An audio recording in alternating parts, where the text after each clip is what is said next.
Hello and welcome back to Everybody Loves Raiken, our 5th edition live play that meets every Tuesday night. Last time we got together, the party did a little bit of splitting up, as 6 out of 7 people followed the soldier Dimsalitherian to the battlefield to view the last known moments of Vendar's brother. And Cyrus split off to go check at the Mages Guild about the missing mage there. So fairly straightforward, but an important session all around, as the party that went to the battlefield got to, first of all, test Laramenda's crazy new spell. I believe that you call it Laramenda's Historical Lens. Is that correct? I think that's what we had decided on, yeah. I didn't write it down.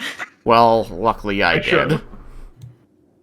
You should probably also write down how you like it described when you do it, since I foresee you're going to be doing this again in the future. It will probably come up again, yeah.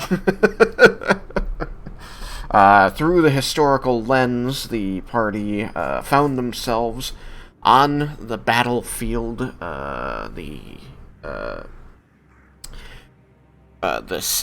setting up siege by Bromdor.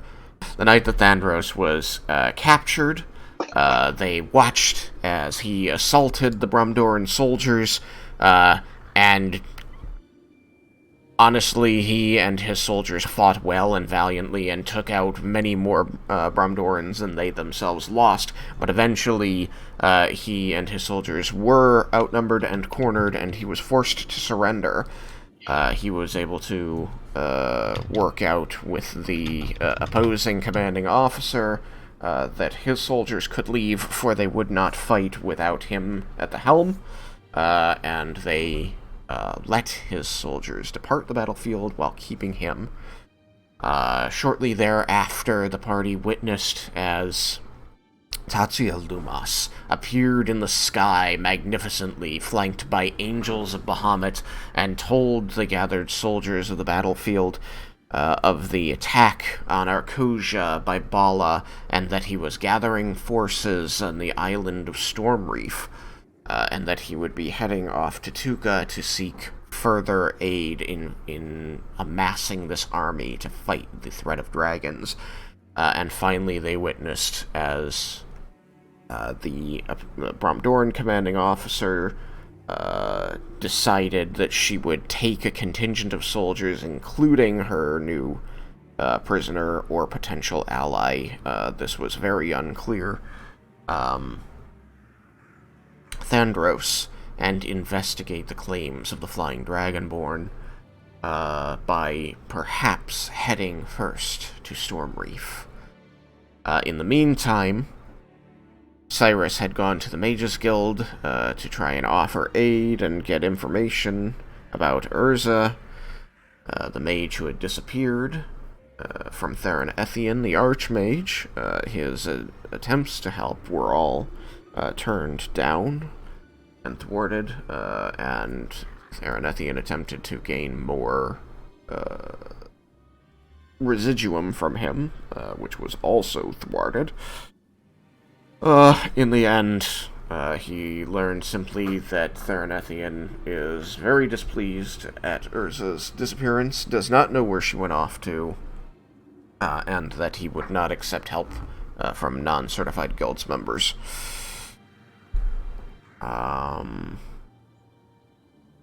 Yeah, I think that about covers everything. So, when we left off at the end of last session, the party out on the battlefield was following Dimsa back to the city, and I was going to jump back to Cyrus to see what he wanted to do next, so I shall start there with Cyrus. Having had a little luck cracking Theron Ethian on the subject of Erza, what do you wish to do? I wish to go to the Temple of Palor and see about getting a... Doing a commune, I'm guessing you said. It Yes. cut off for me. Very well. So, you travel to the Temple of Pelor, and as I said earlier, the doors are thrown wide, and you can see that there are several acolytes and priests within giving a chant in Celestial to the sun. There is also a good number of people from the city in attendance sharing in this prayer. Would you like to sit in on it? Yeah, I certainly don't want to interrupt, but I probably wouldn't try and join in because I don't want to screw it up either. Sure. Do you know any Celestial? I don't know if I do. I know I don't speak the language, I'm just curious if I have any lessons. Getting to look like a no. I think the only one who could teach it is Raiken, and I don't think he's taught any lessons of anything so far. No, I think Raiken has taught at least 1 or 2 lessons of something. Okay. Might have Did he been assist me in Draconic. I don't Elven know if once? Celestial. Yes, Raiken listened in on to a lesson for Elven because he wanted to learn how to Oh, okay. say Yukikaze's the one who bit. assisted. Right. Yeah, Yukikaze knows it. Assisted me, and he still thinks that the curse. Yeah. Okay. Yeah. Yep. Still coming back. Yeah, the only lessons I have are in both Sylvan and Wizarding. Okay. You're not sure exactly how long this sermon has been going on, but it does continue for about an hour. Pretty much unbroken, before they seem to conclude their prayer, and the commoners begin filing back out, after showing thanks to the clergy, and then some of the clergy head back to, you see them leave as well and heading off to the Tower of Everwatch, until these two remain, a human and a dwarf. Alright, does either one look particularly more like, I don't know. Are they both wearing vestments of Palor, or? Yes, they are both wearing vestments of Pelor. The human's vestments seem a bit more fancy. He seems more higher ranking in the priesthood. Well, You had I to think guess. I'll still start with Dwarf, because if I can get this conversation accomplished at eye level, it would be nice. Alright. Nope. If I get any closer, I can't actually see the dwarf. Hilarious. These two are just cleaning up some paraphernalia that had been used during the prayer service. And as you approach, they share a glance and both look over at you. You seem to be focusing on the dwarf, and you see that the human nods to him, and he steps out and up to the altar to receive you. Alright.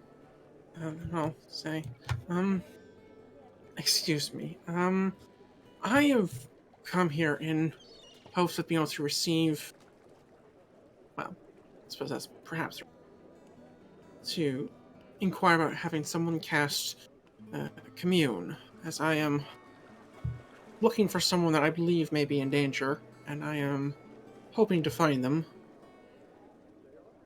ideally, before anything happens. The dwarf listens and then, smiles and says, "Welcome to the Temple of Pelor.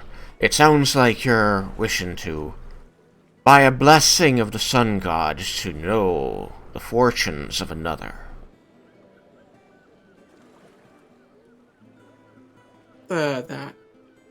Yes. Very good. Well, the High Priest here can definitely help you with that. I am but an acolyte. Now then, and he takes out a piece of parchment and places it on the altar, and a quill, a piece of charcoal, rather, from a pouch out of his belt. Says, what details can you give me about this blessing you wish to receive? Well, before that, as you had said, purchase, I would ask to know the price as well. I do have some gold on me, as we are speaking of magic. I do not know if it would be enough. Well, of course. Everyone is welcome in the house of the Lord of the Sun, but his blessings, of course, do cost us, and therefore we must charge in order to continue to give our services to the city. The blessing that you're requesting will cost you 75 gold pieces. Let me double check, see if I have anything in my bag that might help here. The power of Pelor is strong in the morning, so you're receiving our discount.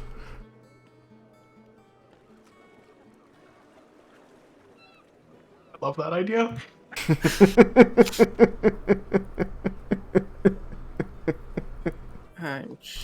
There it is. And he had said 75. Right? Indeed.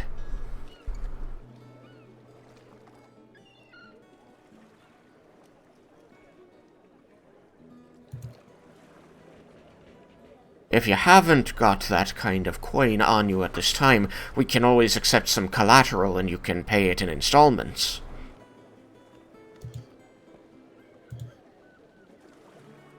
Is there anyone else in the aside from those serving Palor in the temple? Currently, and are you asking me or him? I'm asking Mr. DM. Pretty much everybody has filed out at this point. Okay. It's pretty much just you and these two guys. Alright.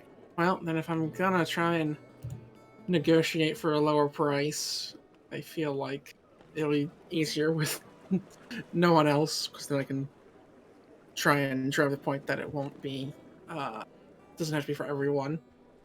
Myself. As I'm not entirely sure what I want to say, just to kind of have an idea, I'd like to try and roll persuasion for a lower price, perhaps trying to appeal to their kind of, the tenets of their, that this is in line with the tenets of their god, trying to save someone. Mm-hmm. And that since it's just me and that I'm a traveler, I'm not likely to be able to, if I can't do this, I won't likely be able to do anything, so something might be better than nothing. Mm-hmm. Guys, forget that Cyrus is broke. Very well, you may roll persuasion. You may have a +2. Neat. That's the wrong die. Let's see how this goes. Okay. So the first one came up with 1, so lucky has come in handy this day. So with a +2, you said? Mm-hmm. Then that is a 23. Okay. You do see his smile falter as he listens to, your argument about the importance, especially to the safety of another person in the face of evil. How You would not wish for darkness to spread in the land because the light of one's life was lost out there. And he says, well, that is a troubling story you tell there, lad.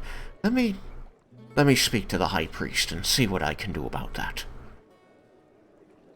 I will nod and do my best to wait patiently and politely.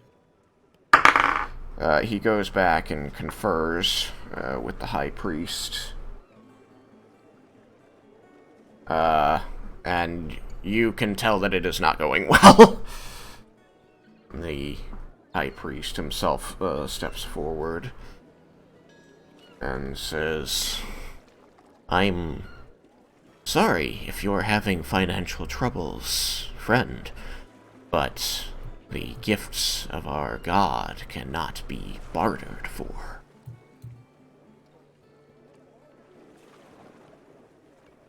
If there's some piece of collateral you would like to use in place of coin, we will appraise and accept it, as we understand the importance of these questions.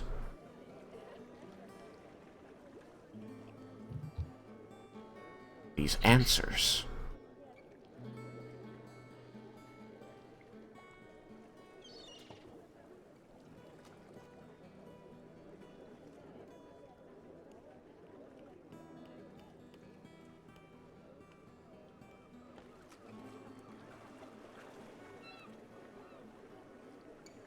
So,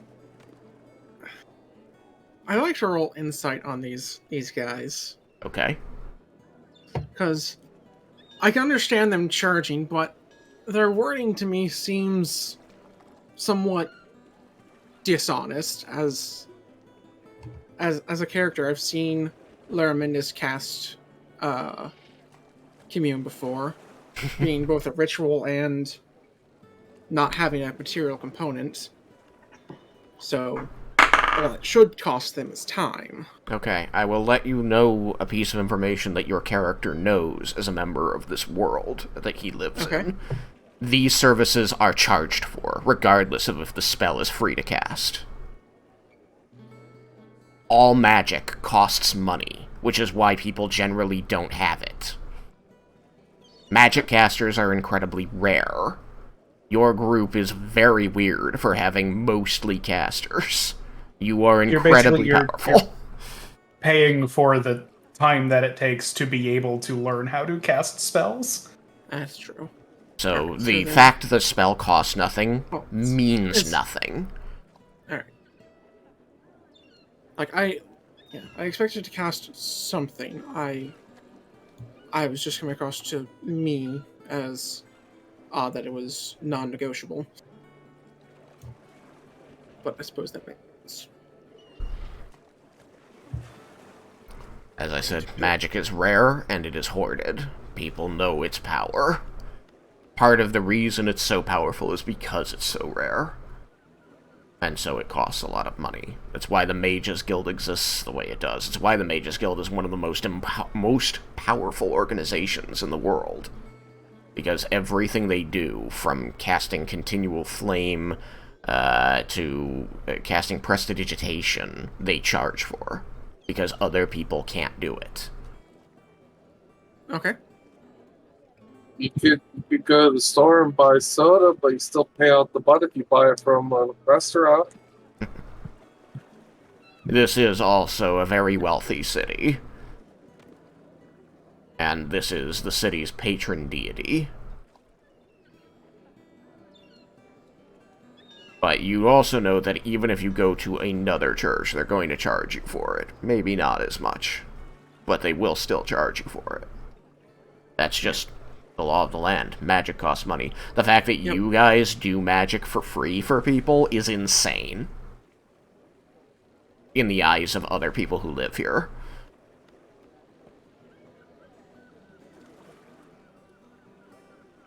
Alright. So then I suppose let me go about this differently then. To the best of my character's knowledge, would it seem within the realm of possibility that if I went to different temples perhaps with a similar plea, Mm-hmm. then I might be able to get the price down to about half, as that is about as much gold. So you're looking to see if you can get it down to 35, 37, and 5 silvers. I have to be 36 silvers. Oh my god. Anyway, roll me some knowledge, some... I know they don't have, like, knowledge local and stuff anymore. Streetwise is gone. What have they got? I feel like religion Sure. is probably a reasonable one. That's reasonable. Alright. Religion it is. Here we go. Yeah, I liked knowledge local and streetwise. They were. I think investigation is the new one that's. Yeah, but supposed to be investigation that. also feels like me that he's just trying to see if he knows offhand. Investigation would be like Yeah. going and asking. Yeah.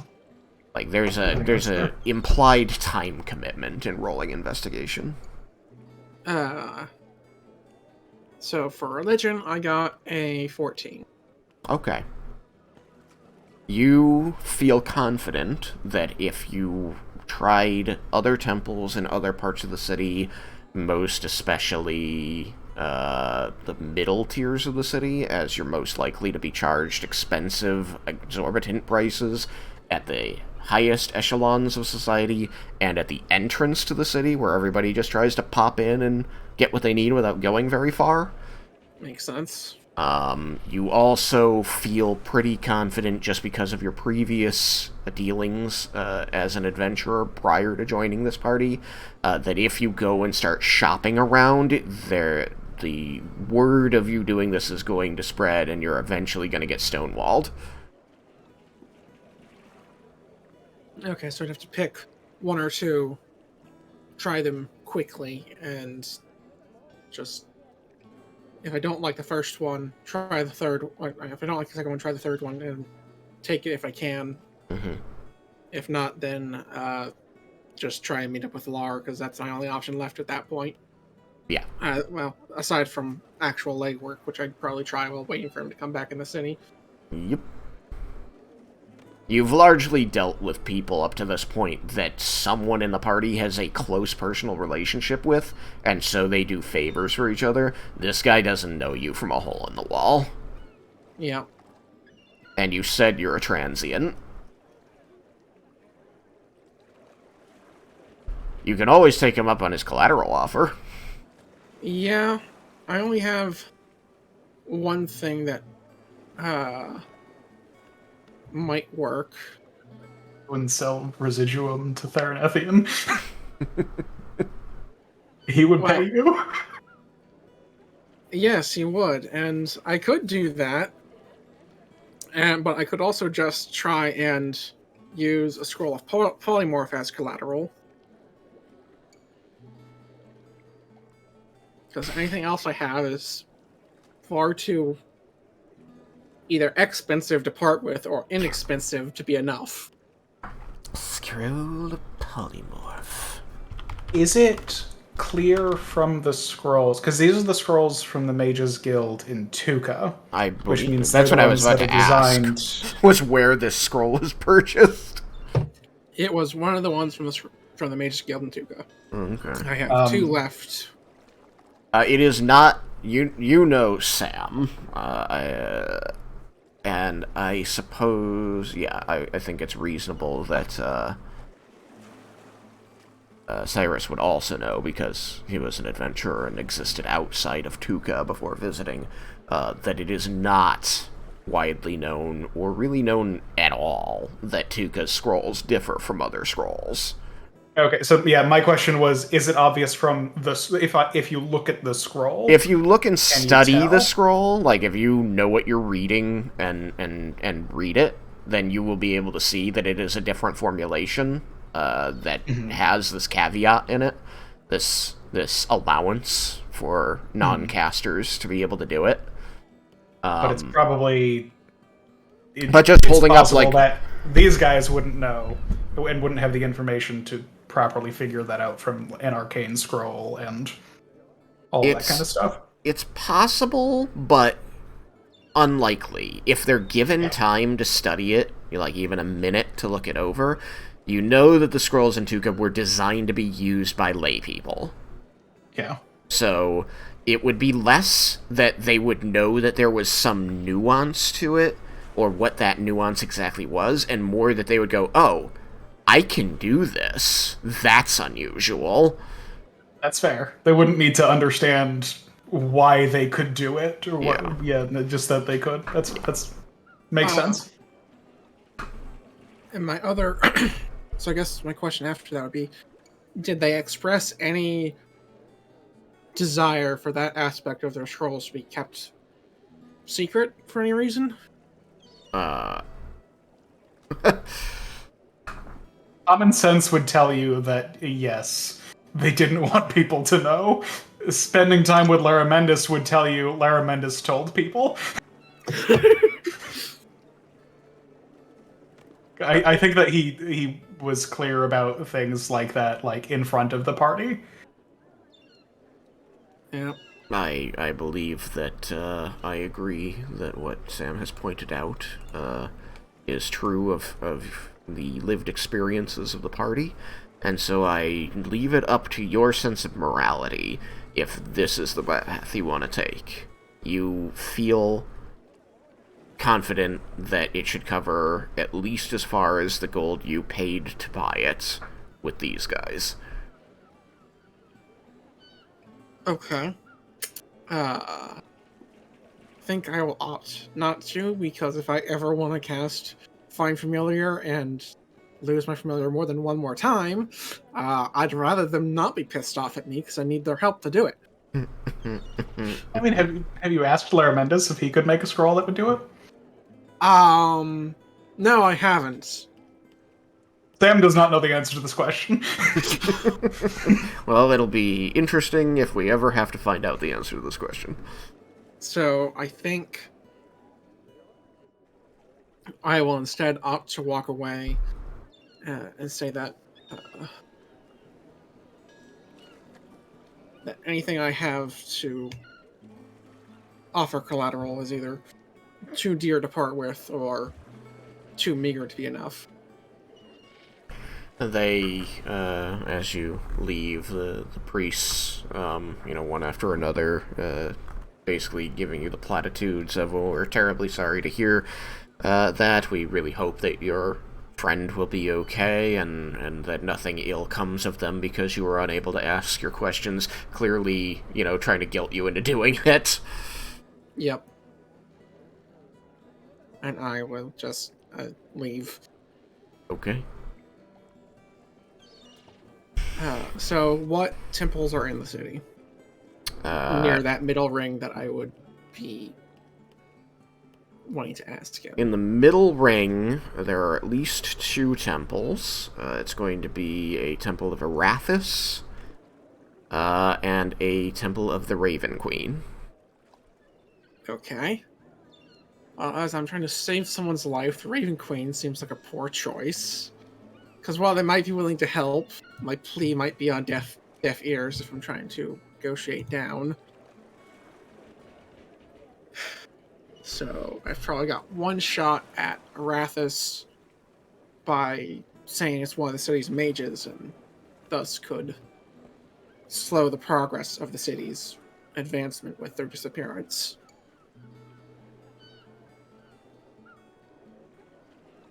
So I think I'll try that, and if I can't get it within, get something I can actually afford, then I will just go for legwork from there. Okay. You make this plea. You may roll your persuasion with a +1. Okay. I'm awarding the pluses for elaborating on what you want and for playing to what they care about. Okay. I rolled well and good at persuasion, so that is a 27. It's out of a possible 30 in this particular scenario. Nice.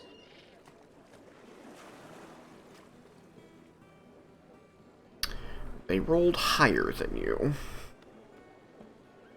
However, they do tell you that while they are sorry that they can't take more off the price, they are only charging 35 gold pieces.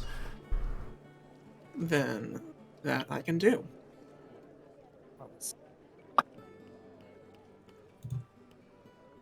Then I will be surprised that it's that much cheaper and offer them a 35. No more questions asked at that point. Exactly 3 more questions asked, actually, but... They accept the money and assure you that it is going to support civic development, as is the wish of Arathis. Alright.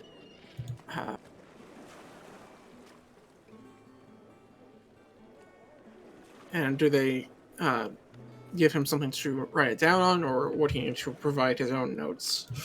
They give you a pad and a piece of chalk to write with. Then I will copy Discord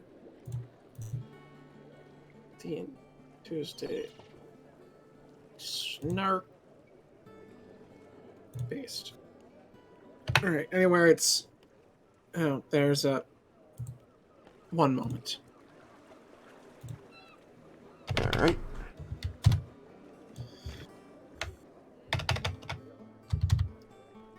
Discord formatting has decided to be problematic today. Problematic. That is unfortunate. So anywhere there's any like space, it's meant to be Erza. I don't know how to spell the name. I'm aware. It was clear. Alright.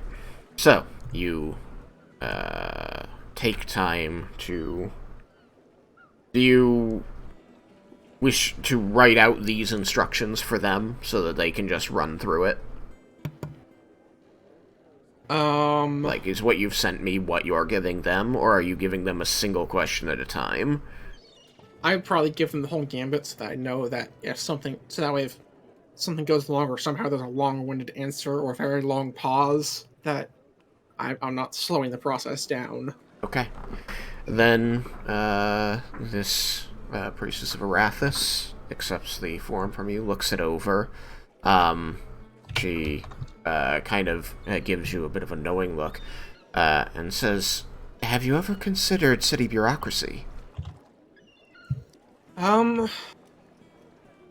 Is there anyone else in the temple? Yes. Alright, then I'd say, while it might be of interest, we wouldn't mix, for reasons I'd like to keep to myself. Very well. In any event, you've got a good mind for it. She goes to cast the spell, and continues the next portion in Celestial. You see that she goes over to a pedestal topped with a bowl of water, and performs the ritual over it, and as she asks the questions, you see the water within the bowl rippling and jumping, and you can hear this voice exuding from it, sounding a little bit like tinkling bells, chiming bells. That after each response, she writes something on the page, follows the line of logic, and heads to the next one. So I will just take a moment to write these out. There we go. Alright, so, is Erza from the Mages Guild in Everwatch alive? Yes. If yes, proceed to A. Is Erza from the Mages Guild in Everwatch safe? She is capable of her own defense, which is considered a yes by the priestess. So she proceeds to 3C, which is Erza from the Mages Guild in Everwatch being held against her will? No. Okay. So you effectively got yes, yes, no to 1 to A, 3C. Okay. So she might be being hunted. She might just be exploring something. I don't have a strong reason to believe she's in dangerous exact with those answers. But I think I'll probably still try and put in some legwork just in case. I will, of course, thank the clerics for their time and being willing to work with me. I smile and say, of course, if there's anything more the Temple of Arathis can provide for you, you need only ask.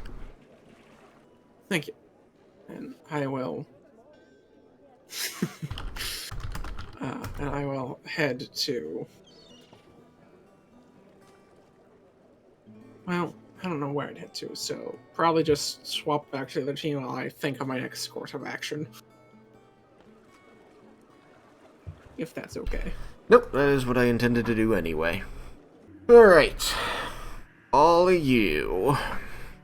You are being led back to, you're leaving the battlefield, and heading back to the bridge into Everwatch, across this side of the river. And it is here, that, as you reach the bridge, which is now dry in the sun, and there are guards in Asparan colors standing at the end of it, like 10 of them. You come up and you notice as Tim's like, just as he gets within a few paces of the bridge, kind of suddenly slows down and like reaches across, grabbing under his arm, seeming to wince in pain. You all right?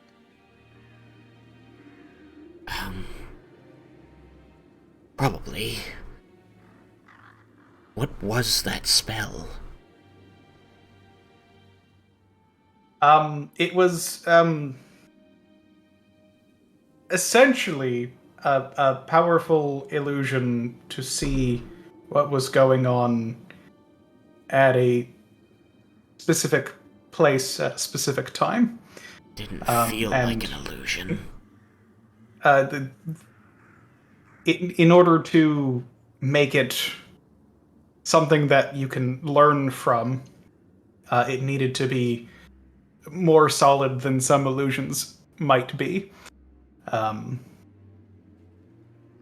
And so any pain involved will be less upon leaving, but might still be there. Raiken, could you help him? Is he visibly hurt? Yes. Well, I mean, he is visibly in pain. He is grasping a spot on his side. His armor doesn't seem to be cut. He does not seem to be bleeding. Alright. Raiken will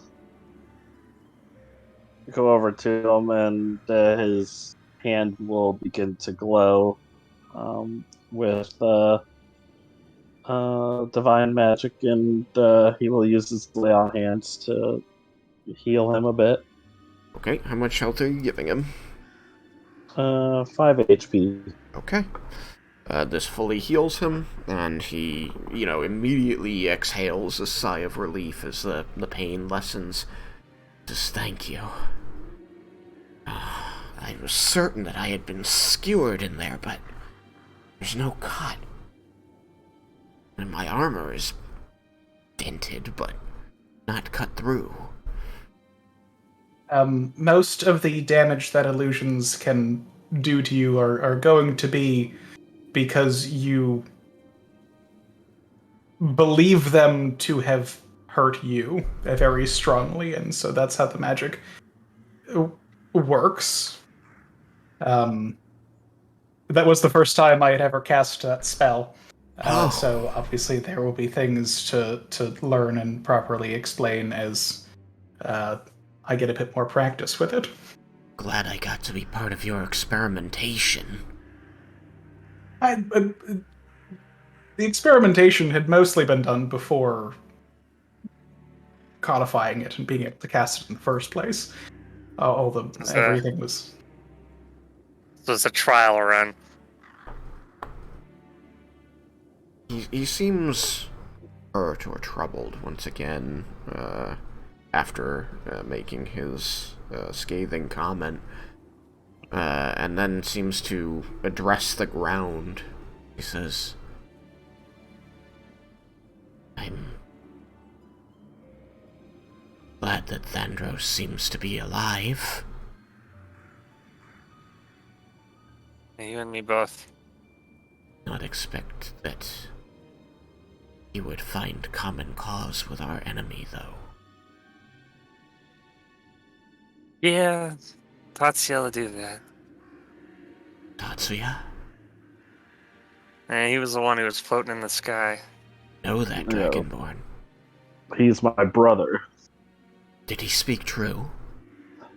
It was half true. The dragons are a threat. They are awakening. And so he is not raising an army? He is raising an army. He just left out some details that he probably doesn't want other people to know about, which I'm be sure to tell Thandros when I talk to him. He does have an army. He's trying to make a bigger one. But he's trying to make an army big enough to fight 5 ancient dragons once. Can such an army exist? I'm not sure. I mean, it can, but it would take every country's army together. And it doesn't help that the dragons have already destroyed Orkosia and done severe damage to Tuka. A good portion of Aspara's army has been committed to this effort against the dragons. Which is good. We'll need them. They were sent to Evangard, our ally. I stayed here. Stayed here. But perhaps I should have gone.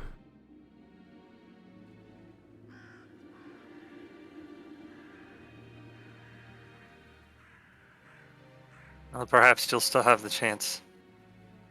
We'll need every soldier we can get. I thought that Thandros would return here, so I wanted to stay.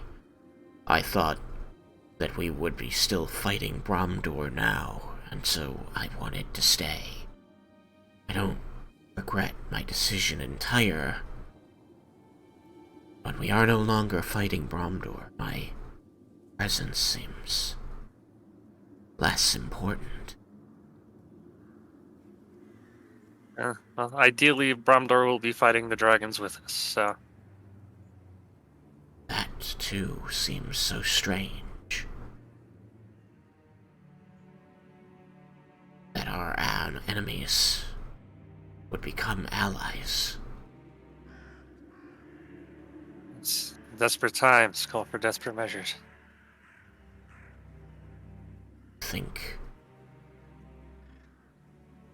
Do you think such an alliance could survive the death of the dragons?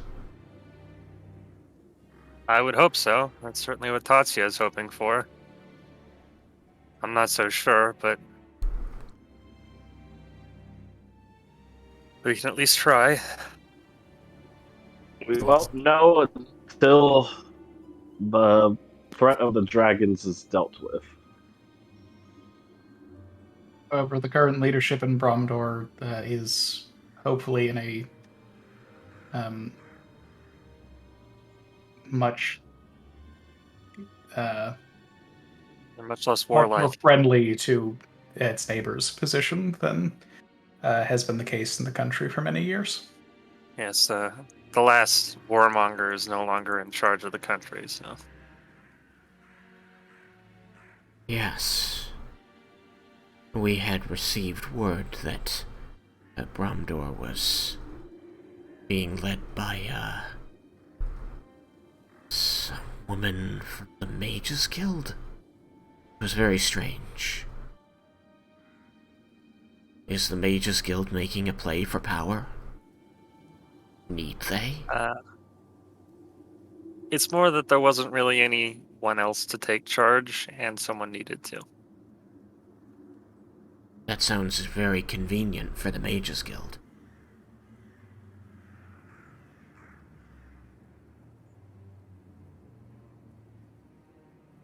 I believe that, out of character, coming from a wizard who is apparently extremely powerful, is probably not super comforting for him.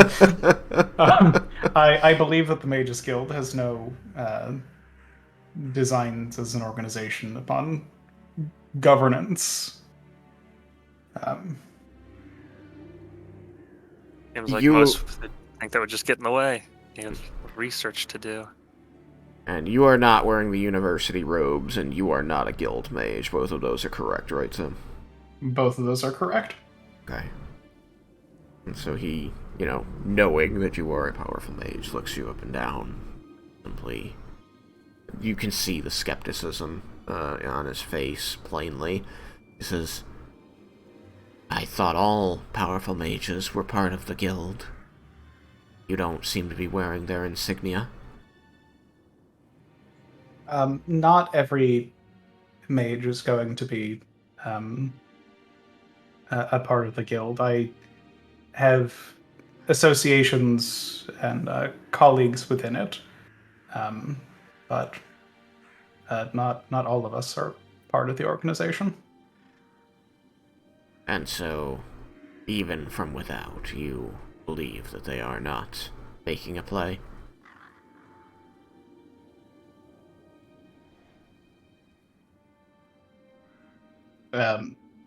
Correct.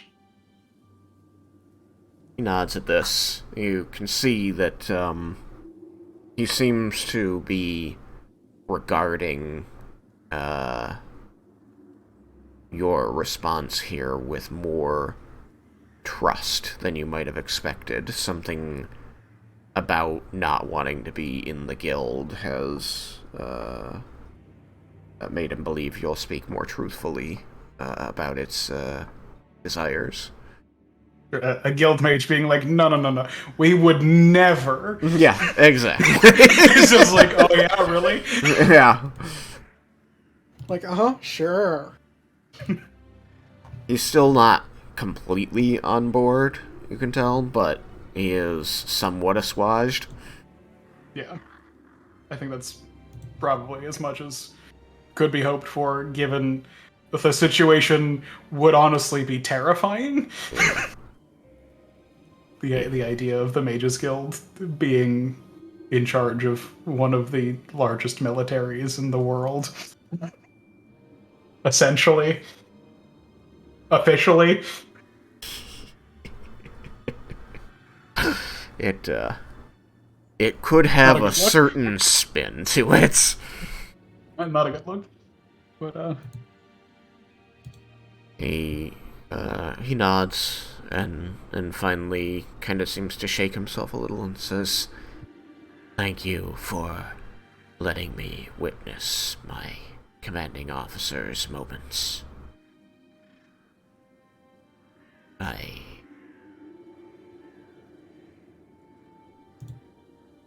don't know what to make of all of it, but I know more than I did, and some of it is comforting." and thank you for your help in finding the place and determining when so that we could actually see what had occurred. We wouldn't have been able to do it without you. He Thank dipped. you. This will be a great comfort for my family. My mother's been worried sick about him. He dips his head, and you see he places a hand on one of the pouches on his belt and like pats it, like reassuring himself that it's still there. Says, yes. Do remind her that I was helpful in this. I will let her know.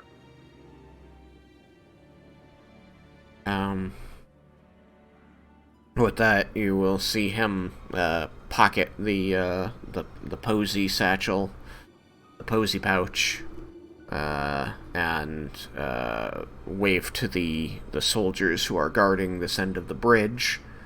And then they will turn aside to let him pass. They let all of you pass, and then they fold in behind you as you begin crossing back over to Everwatch. The half-mile-long bridge now warming you excessively as it lets back off the heat of the sun that it has been sitting in for the past couple hours. After you are effectively escorted back across the bridge by this contingent of soldiers, you will see the mages appear again and begin casting their cantrips, and the bridge will return back beneath the flowing waters of the River Nalthus. And the soldiers will return to their respective patrols. Dimsa will give you one last look and say, do you need me to take you back to the Brilliant Plaza, or can I take my leave? I have No, the you're rest free of the to. day. You're free to take your leave. I have some place I need to visit down here anyway. So. Good. Good. Then I will do that. He seems at a little bit of a loss for words as he tries to give a proper farewell. He says, good fortunes. You as well, and thanks again for the help. He again dips his head, gives a... He, looks around. You can see that he's kind of waiting as he's watching to the side. You see a soldier kind of turn away, and he gives a quick salute. You recognize Vendar as the old Draknir army salute. I will give it back. And then he will turn on his heel and leave. Where exactly do you wish to go, Vendar? So I assume the others are probably just going to go back to the house. So I'll let them know if they see Cyrus first, to tell him that I need to use the sending stone if I could, and then I want to go to the alchemist shop to see if he has or knows where I can get the rare ingredients. Quick question, Mr. DM. Yep. Trying to wait through the sermon and finding the Temple of Wrath is however long negotiations there might have taken, would I have received Lemons Ascending at this point? Naramandus to Descending? Last session. That I hadn't caught up to yet. Remind me of it. Returning to city, back in 40 minutes, have some answers, some questions. Still is fascinating, potentially dangerous. Yeah, so it would have been... I mean, took us 40 minutes to leave the city, 2 hours with the spell. Yep. And then, let's say half an hour around them, properly getting to the place and yeah, a few other, Given Random. Cyrus moving up and down the tiers of the city, asking the questions he did, dealing with the Mages Guild, dealing with the Temple of Pelor, and then finally dealing with the Temple of Arathis, and having his spell cast, I would say that sending would have come in, just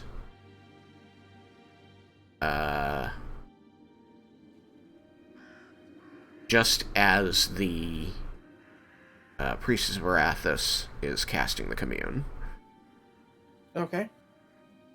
Then I'll construct a reply. So you could be back in the Brilliant Plaza by the time they arrive back in the city if you went that way after having the spell cast, or you could go down to the gate and probably wait like 10 minutes and meet them there after the spell is cast, with time estimates in play. I know that you're constructing your response, but would you care to tell me which of those two options you would like? Would you like to go back to the house, the mansion, and wait for them? You know that it'll take them like an hour to get there. Or would you like to, after the commune completes, go down to the gate and wait maybe 10-15 minutes for them to show up, according to his time estimates? Probably down to the gate. So I want to find out if Erza is still in the city, asking out what I think is the only way in and out. Seems like a reasonable choice. Sure. Then, I'll let you, since you'll be there for a bit before they show up. You get down to the gate of the city.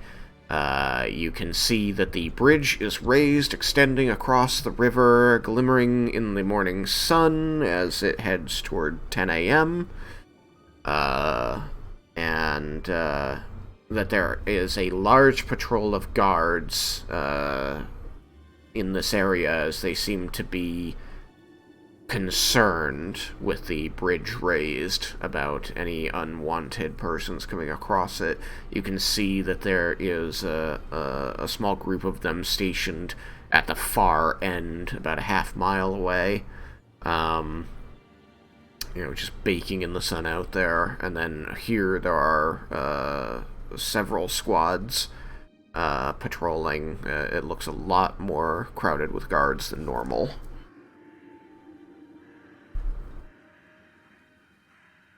As you arrive here, Cyrus.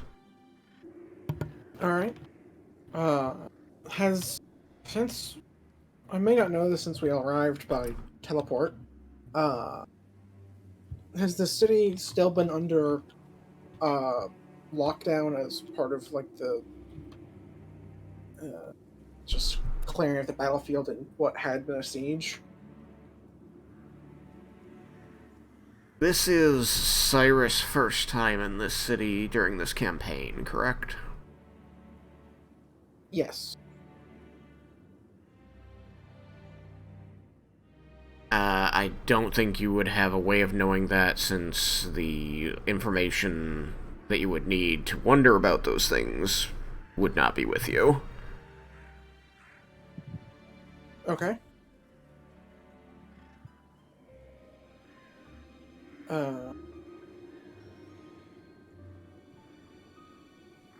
Will I even be aware the bridge goes up and down? Like, is that something they broadcast or just something they use when needed?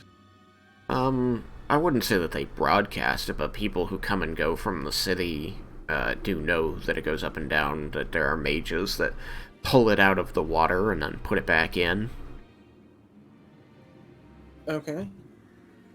Well, since I'm not even sure I've been in this particular. I mean, I haven't adventure. answered that question because I want you to. You were the adventurer before this. Would your adventures have brought you here? Let me look at the world map so I know what I'm talking about to some extent. I don't think I would have ever made it all the way to Aspara. Okay. Probably would have spent like some time, like I might have made it as far south as Torlos once or twice, and probably spent some time in Thanandir, but I don't think I went far enough You north mostly or adventured near home. near home and what's directly adjacent minus Bromdor. Mm-hmm. I kind of pretty much anything south of Evangard and south of Evangard, north of the Empire, and east of Bromdor. Gotcha. Yeah, you're operating in an area similar to that of the Sons of the Imminent Dawn, although they tend to stretch much farther west. But yeah, you get joined with mercenary groups that are serving that area. That makes sense. Okay. Then no, your data point for comparison on the presence of guards is just what you've seen in the rest of the city, which has been relatively light. There's usually like pairs or trios of guards, and you'd see a couple sets of them in any given crowd. They're usually spread out and just sort of watching what's going on, taking questions as needed. But here, this area in front of the gate is pretty much just guards, and it's a lot of them. So You've got about 15 minutes until the party is supposed to get back to the gate. You said you had a question. I'm just trying to figure out if I, both as a player and a character, think it's a good idea to ask the question. I think I'll still go for it. A bit uneasy at the number of guards in case I am, I don't know, disrupting something important. Yep.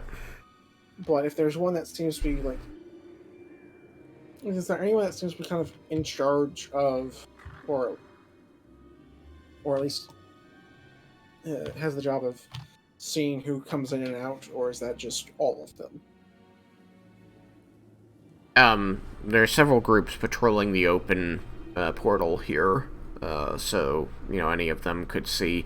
But you do know that the gate is set into a wall, and there is a parapet on the wall, and there are guards up there.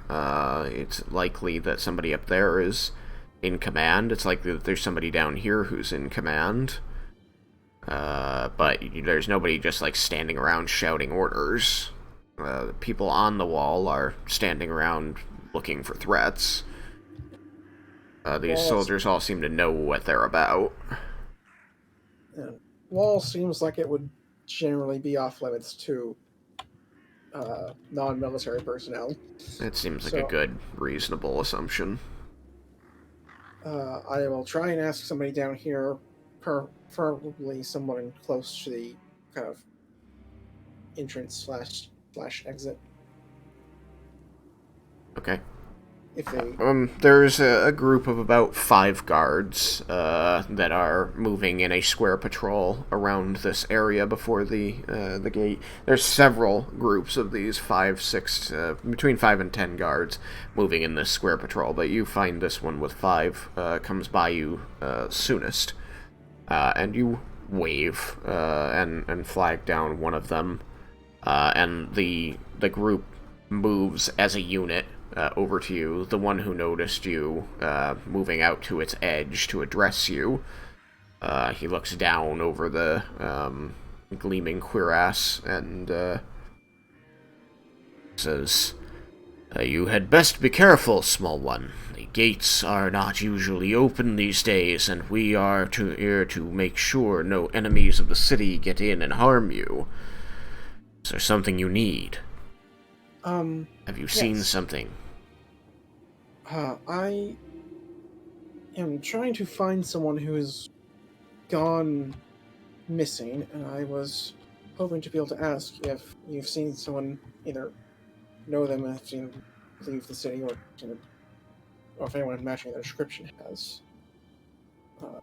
Comings and goings to the city are pretty tightly controlled these days, friend.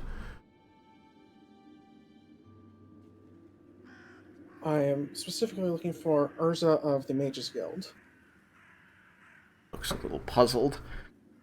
And I don't see that the Mages Guild would need to use the gate. They have their own means. yes, and to the best of my knowledge, those were not used, so I'm checking what I can. I want to know where you're getting that information. Making assumptions. I mean, I don't have a way to know.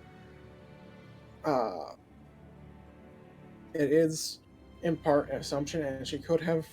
I mean, you're saying, to the best of your knowledge, they weren't used, but I don't believe I've given you any information about the teleportation circle and its use at all. And it's something kind of, I suppose, that I have felt is implied by the Archmage not knowing, and he seemed to be in control of, like, he specifically seemed to be in control of who can use it to enter and leave. Perhaps that's wrong. But that's kind of where I was, like, since he didn't know where she went, that's why I was under the assumption. Well, I suppose you don't need because you don't need the circle to leave, you just need it to enter. Right. So then, I suppose I wouldn't say that. I'd just say... I just want to make sure that you're not giving yourself information that is potentially wrong. Appreciate it. And then assuming that I've given you something, because I don't want you thinking that, like, this can't be a possibility because I said something, because I don't remember misleading you like that. Yep, that's fair. I am now regretting not having Ishii in the city somewhere a bit higher in the list of priorities. So instead, I will say, checking that is going to take a bit more time and the help of someone else. So while I'm waiting for them, I was hoping to check the mundane options. I see. Well, we're still on our patrol route, but we will be going by the station that can give me that kind of information. If I get the go-ahead to share it, and you are still here, then I will give it to you when next we pass this position. Do you have an estimate as to when that might be, so that I know how long to wait? Yes, the patrols are tight. We usually pass our cordon every 10 minutes. Very well. I will be here. She said it was going to be like 10, 15 minutes until... The party arrived, yes. Then I say, very well, I'll be here. Thank you for your help. Of course. I would call you citizen, but your manner of dress bespeaks a mercenary. He kind of scratches the back of his head somewhat naturally. Yes. I have not been everywhere in the city, of course, but I am usually pretty familiar with the mercenaries that come and go, and I don't recognize you. It is my first time in the city. I was coming here with a friend for the wedding. The wedding? The wedding 2 days ago? Yes. See. Gates were open that day.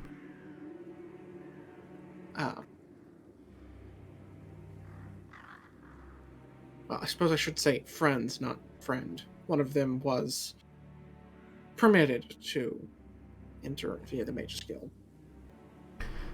Very good, sir. I will see what information I can share with you, given the circumstances. Please wait here. I will do so.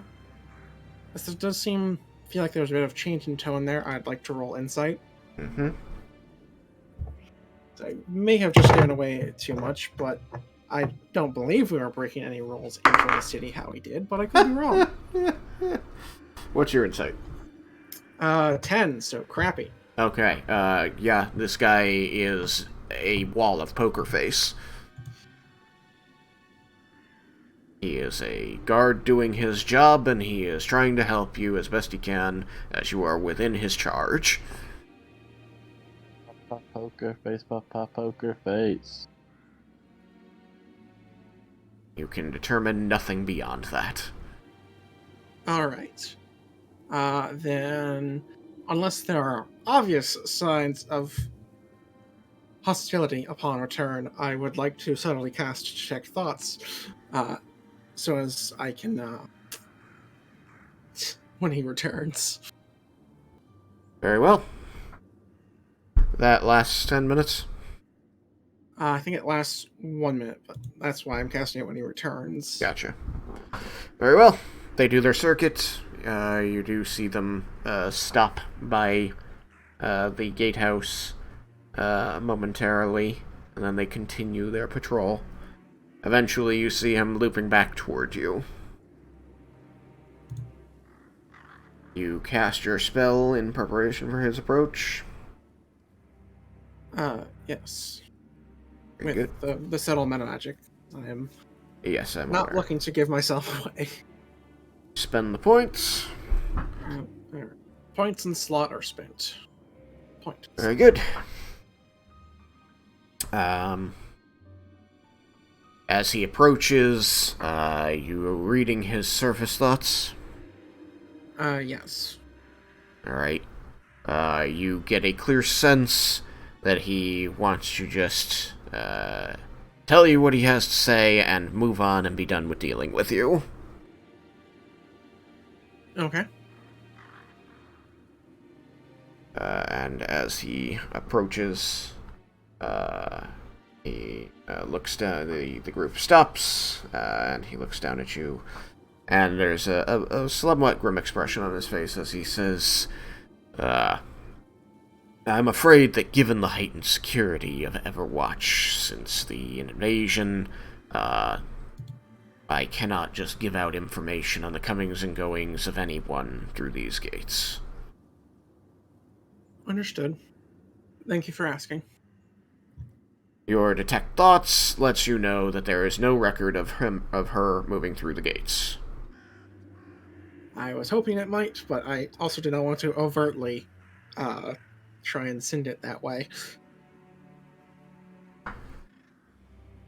So, is there anything else?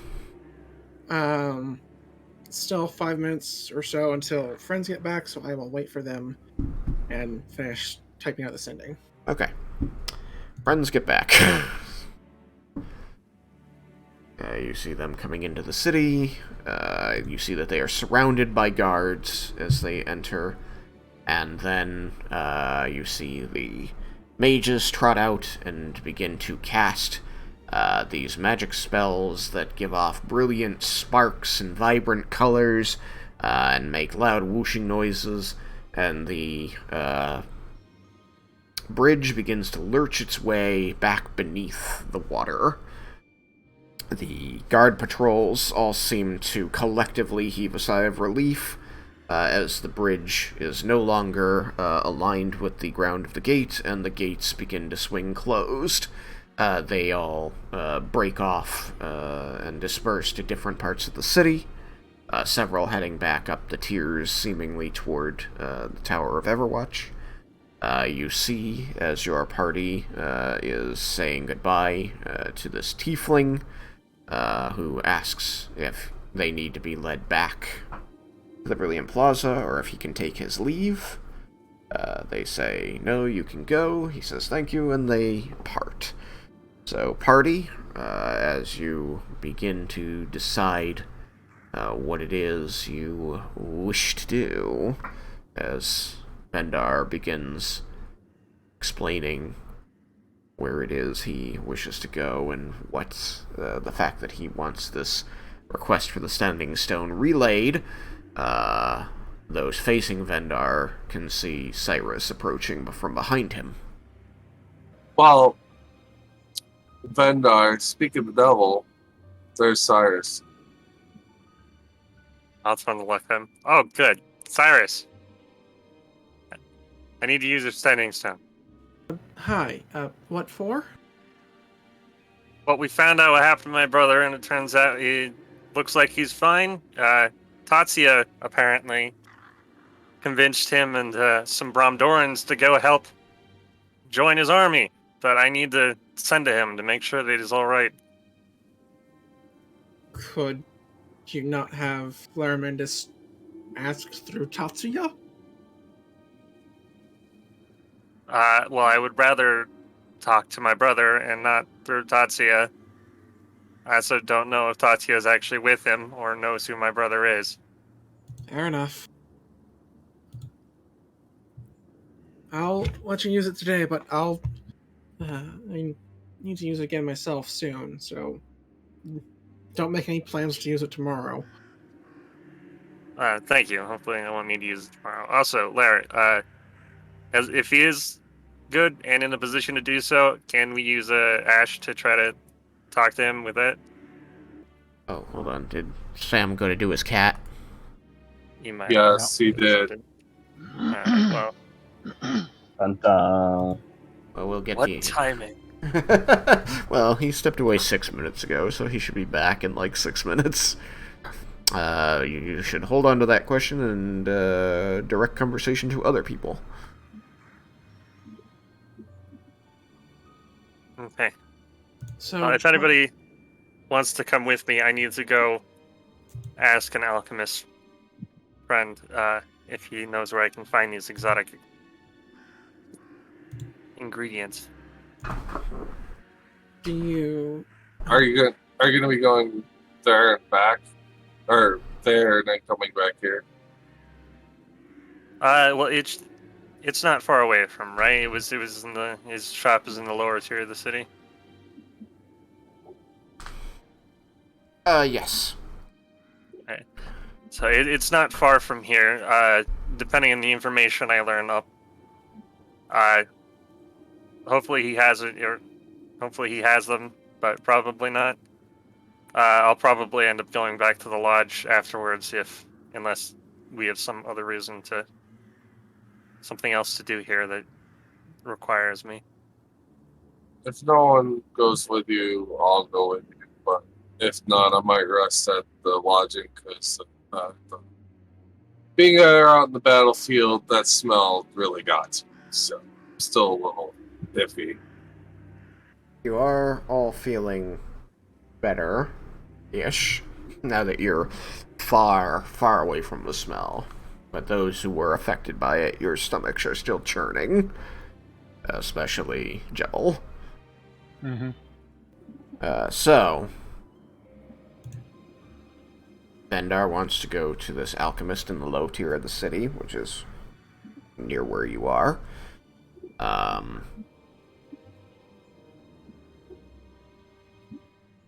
Who is not going with him? me? Well, kind of depends on if I can get Laramendus' help.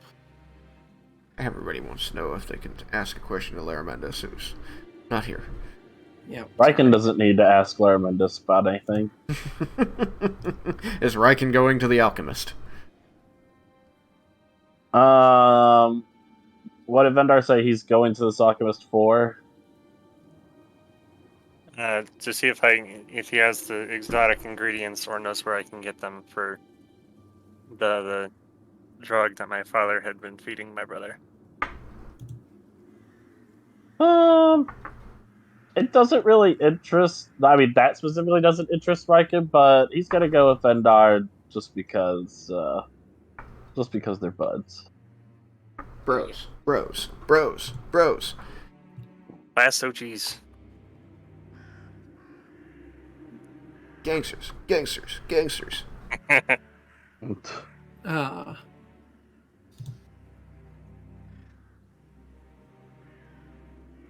Can you tell me what all it is you guys learned?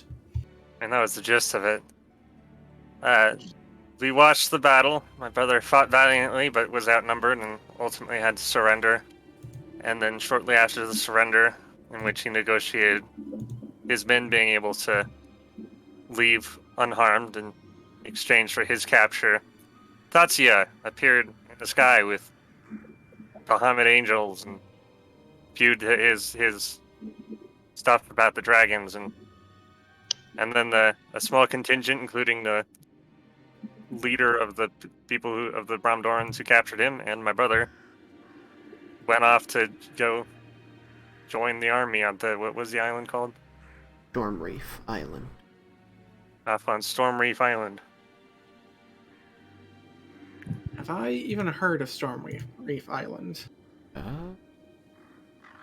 Because, as I have looked at the map today, I know it's at least not named on here. Yeah, well, let me pop it on there. There we go. I'm back.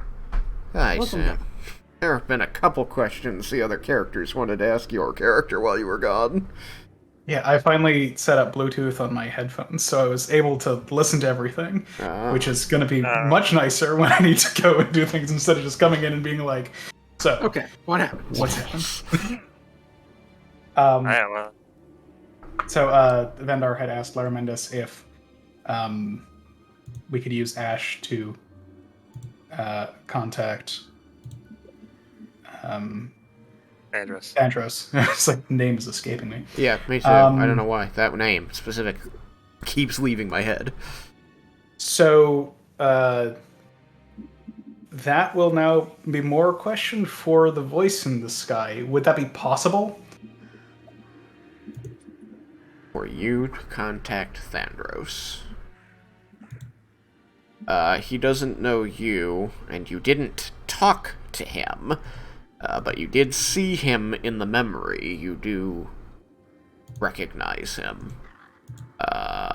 Oh, maybe this is a good time for me to... Yeah, I was going to say, this. Yes. I think this fits in really well with what we were discussing about sending. Okay, so I did decide recently that I feel like it would make sending more interesting if it was a spell that grew with level.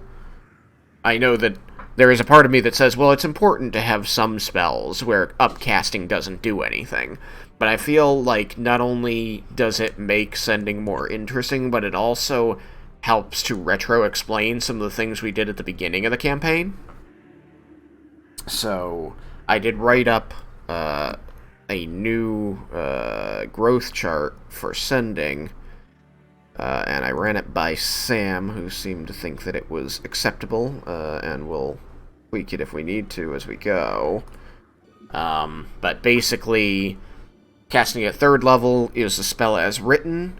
Each level above 3rd, up through 6th, is going to add 5 words to your limit. So if you have to cast it at 4th level, at least you get 30 words instead of 25. So this caps out at 40 words at 6th level. And at 7th level is when sending evolves. It goes back down to having a 25-word limit, but now you can send it to somebody that you don't personally know, but you know their name and you have an image of them in your head. At 8th level, it goes up by 5 words to 30, and you only need their name and a good description of what they look like. And then at 9th level, you get 35 words, and you just need a name. It is potentially more powerful than this. But the image I put in Snark kind of lays it all out.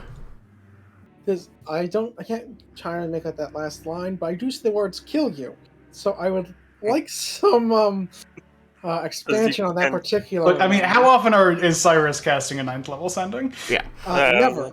Yeah. I'm not. Your sending stone is limited to 3rd level. That's it. That's all it gets once a day. So you don't have to worry about that one. But go ahead. It sounds like Vendar has deciphered my handwriting. It says, can contact a god, the god might kill you. Fun. Contact other plane was dangerous to get some answers. You Throwing a thought. rock at a guy's window is... So I'd like to say this: the final words said over Laramendus's grave should be, "He died how he lived." Casting sending.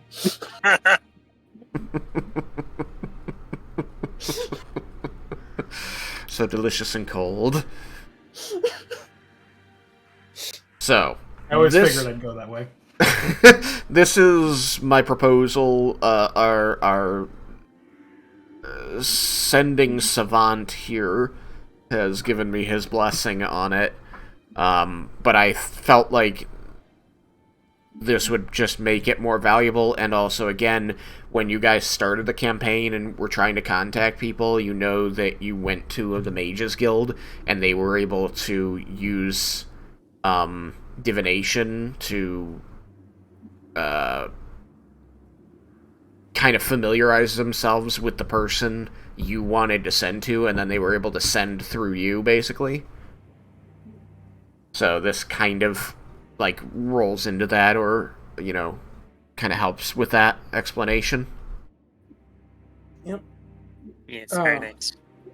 Seems good to me. I have one question. Okay.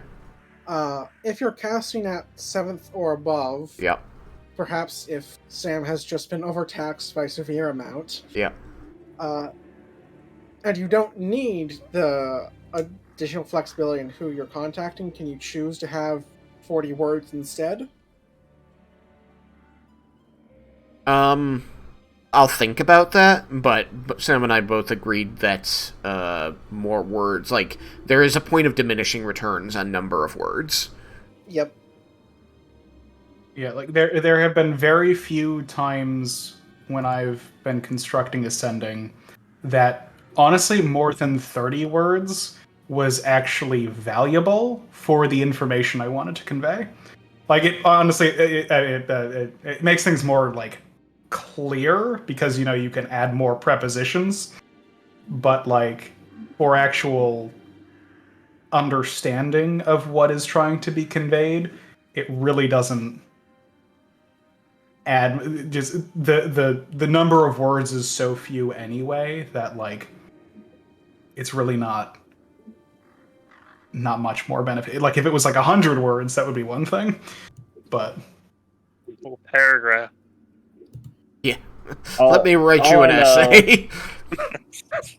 All I know is level 9 is going to be very dangerous for Laraminus with Raiken on the team. He's going to want to talk to Cord all the time. Ask Cord what he thinks of me. Ask Cord if he's having a good day. Ask Cord if his day would be made better if I killed something. You do something like you crit and blow up the thing, and then you just turn to Laraminus and you're like, ask him if he saw it. Ask him if he saw that, and then ask him if it was cool. Ask him if he'll give me a high five. My other question is, does this also affect how long the response can be from the other person? Yeah, for now it does. It's both ways. Alright. And just like with sending, you know innately, or you know enough.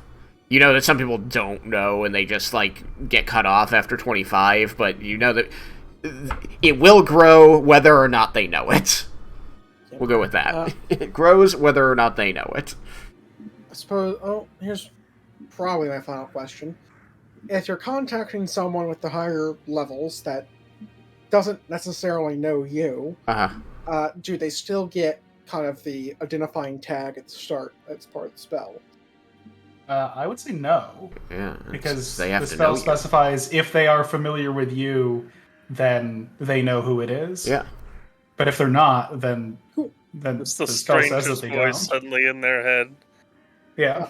And for the record, I'm just asking questions to... No, it's good. The only reason my response was a little thorny is because, like, it specifically says in the spell that if they know you, then they know who it's from. But if you're sending with 7th level to someone who doesn't know you, then they don't know who the sending is coming from unless you identify yourself in words. Alright. Sounds cool. Which makes a good use for, you know, an 8th level one over a 7th level one, if you can spare the spell slot for the I have more words to identify myself with. True.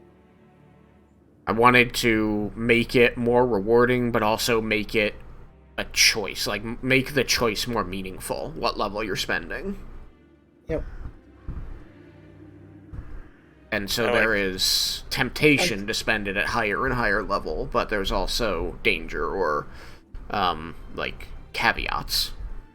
Yep. And at least giving Sam some benefit to make him sin 10 times in a day. Yeah. Again, while I think it's important to also have spells that do not benefit from upcasting, sending seemed like an easy one to justify upcasting being beneficial in some way. Yep. Especially since it's evocation, and higher level spell slots are, more powerful. Yep. Yeah, it's nice because it's our most used spell by far. That too. Well, Prestidigitation, I think, still beats it, but Prestidigitation isn't a spell. It's a cantrip. Alright, so, that allowed me to... Thank you for setting me up for that, Sam. Yeah. So, I get the follow-up question around that is, how do these changes for sending impact Ash for how he functions?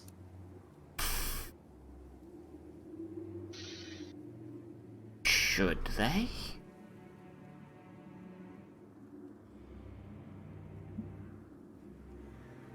I don't know enough about the item to comment.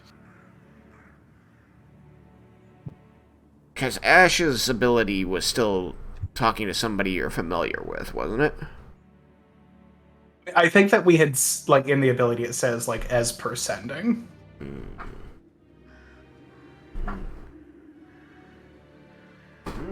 Which is why that question had never, needed to come up before. Okay.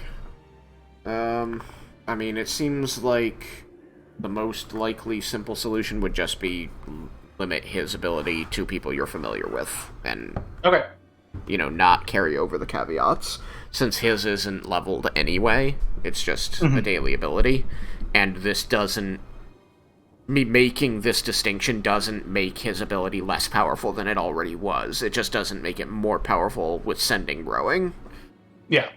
Cool. I just wanted to make sure. Yeah. I feel like that's reasonable. Yeah, I think it's reasonable. So then the question is, from my spell, am I familiar with him?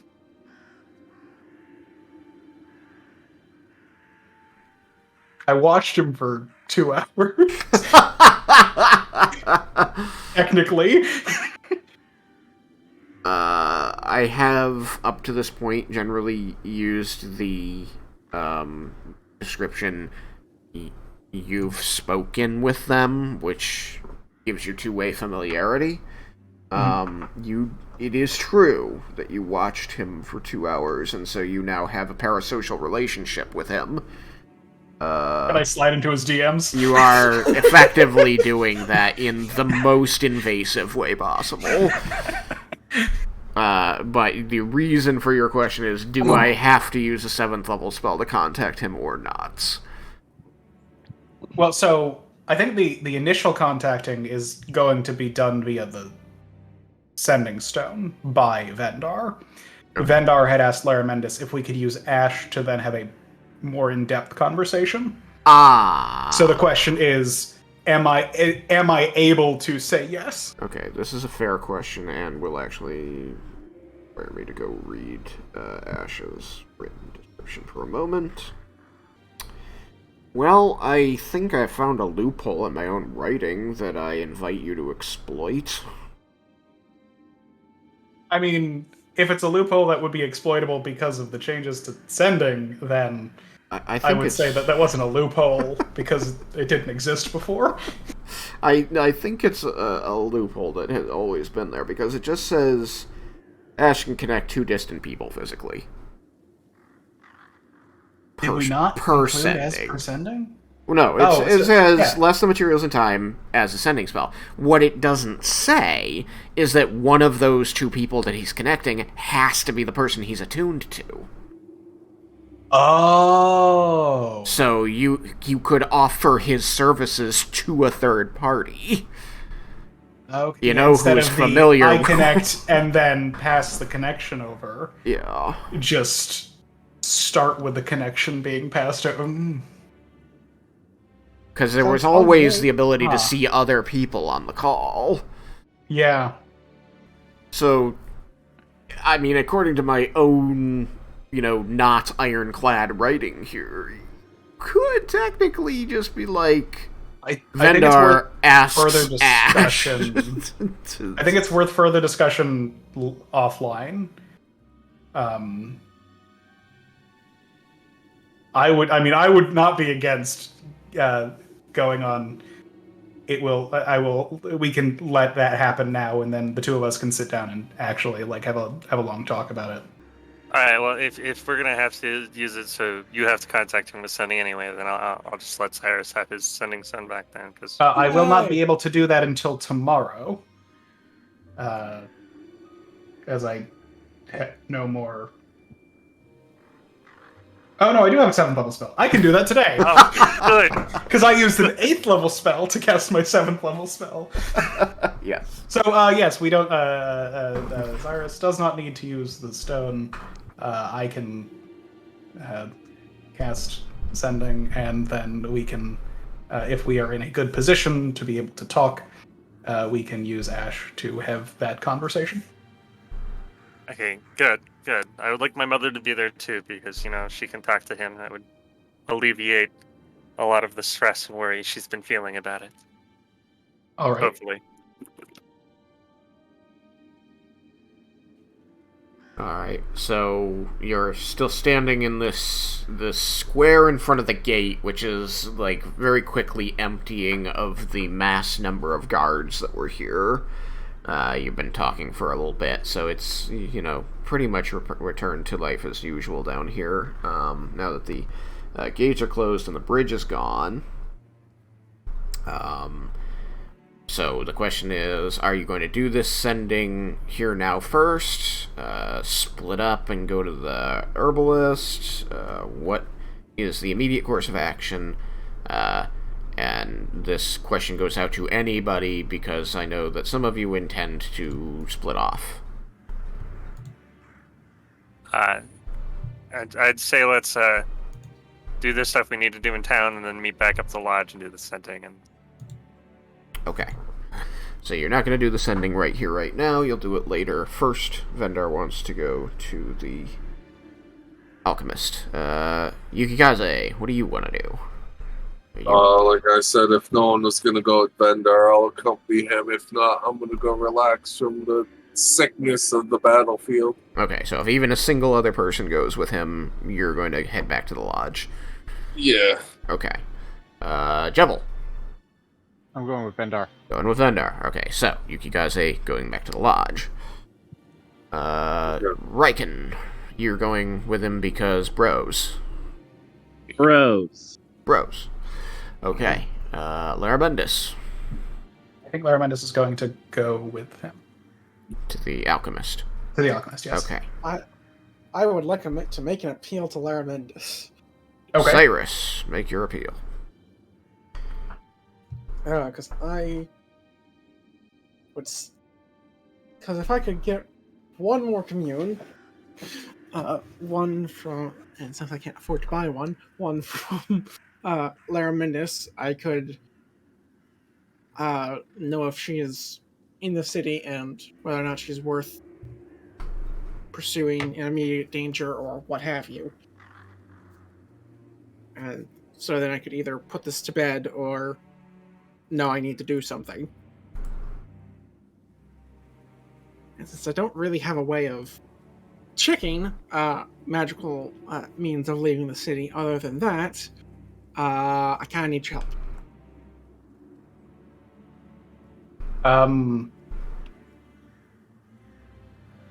Commune tends to be loud, although it's not late, so I suppose doing it in the room wouldn't be a huge disturbance. Because that was the problem last time, right? That it was 1 in the morning when we did the commune. Yeah, it was like late. 1 in the morning, and you went to the Temple of Pelor. Yeah, I'm saying for why we didn't do it in the house. But it's now not, like, unreasonable time of day, so doing it just in the room isn't necessarily a bad idea, or would it still be a thing that I would not want to do?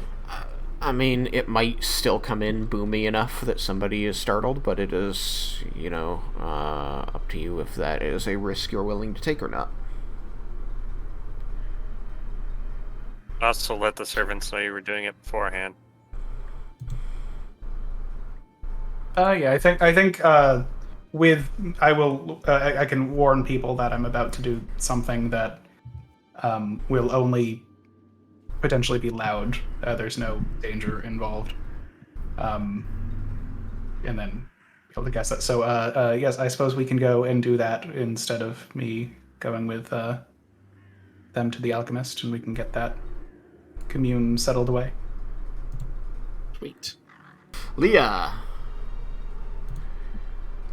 Yeah. Hi. Sorry, it's been a while since I addressed you. I apologize. Yeah, I've just been partly listening in. Oh, man. I'm very sorry, then. Yeah, I think I'm gonna stick with Cyrus and Laramendes, if that's okay. Okay. So the party is splitting up. Alright, I will quickly address this set of the party. Raiken, Vendar, and Jebel. The crew. You two, Raiken and Jebel, will follow Vendar as he leads you through the streets. The rest of the group splits off and heads back up the mountainside toward the Brilliant Plaza. And he takes you to a place he's telling you is in the Harbor District, where a guy, an alchemist, will be able to hopefully give him some answers. Espara Alden Cartwright is the halfling alchemist. As you approach the building, Vendar and company, you're going to see that there are several Esparan guards stationed outside the door, and within you can hear the high-pitched wailing of a very disturbed halfling, as he seems to be following some guards around whom you can see through the windows in the open door as they are, lifting boxes and trays and, just bushels of ingredients and checking around and sniffing things as he's protesting and saying, "I'm telling you, sirs, it's not here. Whatever information you were going on is clearly inaccurate."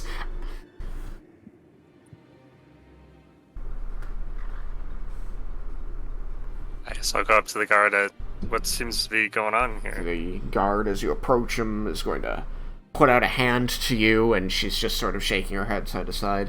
Says, "Sorry, sir, we're investigating a lead on some illicit materials being vended by this merchant. You'll have to come back another time if he's still in business."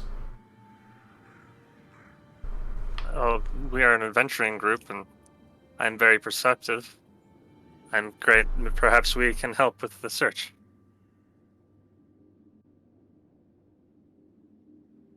She looks at you, a little surprised. She looks to the others, and you kind of see the other guards' shoulders, like, rising and falling as they silently laugh.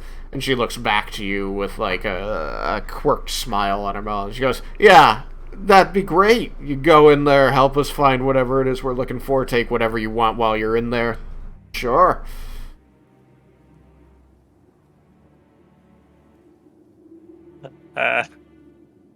Yeah, I guess I don't know. Can I roll persuade to see if I can convince him to let me talk to the guards inside?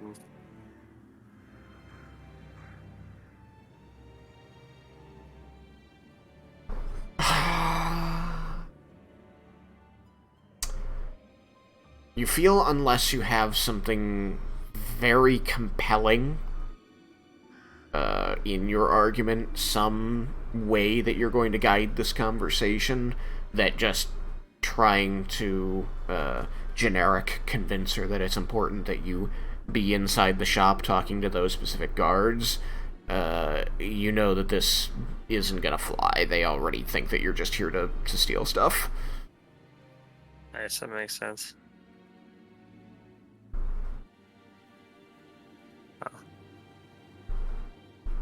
What is this illicit substance that he's supposedly selling?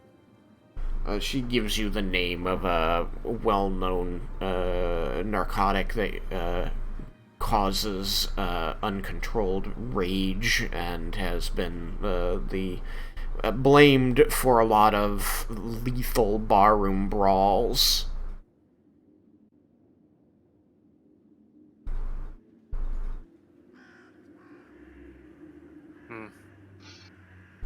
Do I recognize it? Yeah. And thieves can't, they call it scrim. Ram. Well,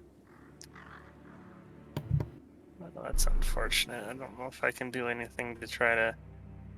Because it's very often used to sow political discord, it's a highly controlled substance.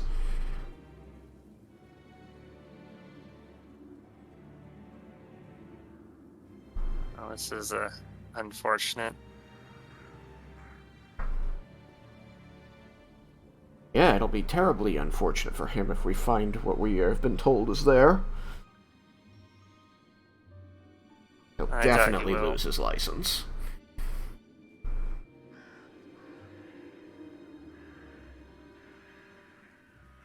But I did have some business that I needed to attend to with him, so it's unfortunate that I can't.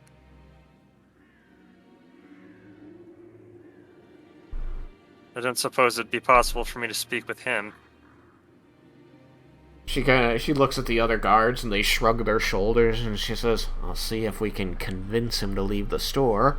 That'll at least make our search a bit easier, actually. Hang on." And she kind of turns from you and leans in through the door. You see the guards around her kind of like shuffle in a little, closing this gap so that you couldn't move past them. And you hear her calling out, saying, "Cartwright, you got a visitor. Someone who says they got business with you. You should probably attend to it, as you might not be in business much longer." And you hear the whining again from inside. He says, "See, you're already costing me business! Ugh. Barbarians, be careful with that! No, not like that! I'm going to put in a complaint to have all of this reimbursed after you've destroyed it." Eventually, the woman leans back out of the door and twists to let the halfling past, who seems to be rubbing his hands down, smoothing his hair back down, just trying to comport himself. "I'm terribly sorry. You'll have to excuse the mess. I can't be seeing regular customers until a little later on." And he says all this, his eyes kind of shut as he smooths his hair down and he opens his eyes. "But is there anything I can... Oh, dear." As he looks up at you, you just see, like, immediately sweat beading around his face. Is there something I can help you with, sir?" Yeah, let's talk some. Let's come over here and get out of earshot of the guards. "Oh, I feel quite safe right here." I just have some questions. I'm afraid all of the answers I might have are being looked over quite thoroughly by our valiant city guards. Oh, I'm sure you can help. Now, come on. I'll try to roll Intimidate. Okay. He is not a brave man. What you got? Very high. I believe that's a 30. Let me check to make sure. He got an 8. Oh no, it's only. I'm not proficient in Intimidate, so it's only a 20. Okay, well, he got an 8 to try and resist your intimidation. He is cowed. The customer is always right. Try not to ruin my shop while I step away. You just sort of see the guards chuckling with each other as he meanders over with you, sort of like adjusting the cuffs on his sleeve as you pull him around the corner of the shop into the alley, I guess. Sure, I just need to be far enough away that I can talk without the guards hearing. Okay. Jebel and Raiken, what do you think about what's going on? You're here. I am here. So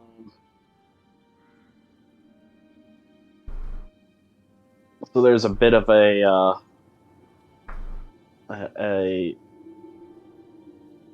scuffle going. The guards are turning his shop over looking for illicit controlled drugs. And he is protesting that they aren't there. Okay. And now Vendar has intimidated him to force him away from the guards to talk to him, despite the fact that he did not want to go away from the guards. He seems to very much not want to deal with Vendar. Raiken is going to go up to Vendar, and he's going to ask him, like, is this really the best time for this? This doesn't seem like it's going to work out for us or him. Yeah, we at least can learn some information. I just might know where I can find them. I'm telling you, you were not going to learn anything from me. He hisses at your backs as you talk to each other in his presence. Okay, first of all, you know who you're talking to. Yes! Which I can't be! Why won't you leave me alone? Well, my investigation has turned up some leads, and I need to find some exotic... Your investigation is going to get me killed! But perhaps I could help you. You can! You can help me! You can help me so much by going away! You see those guards over there? You see them turning my shop inside out? Do you know why they're doing that? It's because I talked to you! Well, perhaps if you give him the information that he needs, give him the information, never bother you again. Then I will die. That, he points, vaguely in the direction of his shop, that is a warning. That's a warning from the Assassin's Guild. Not to deal with you. You tell me what I want, maybe I can get the Assassin's Guild off your back. Why? Why would that be the case? Why would that be true? They're doing this because I talked to you? So if I talk to you more, they're gonna stop? Where's the logic in that? Well, if you have information that helps me, then I can go talk to them. If I have I feel like you're, purposely not understanding what I'm saying. If I have information that helps you, they kill me! They're already They don't running me care out what of I'm business after. just for They giving just- you a name!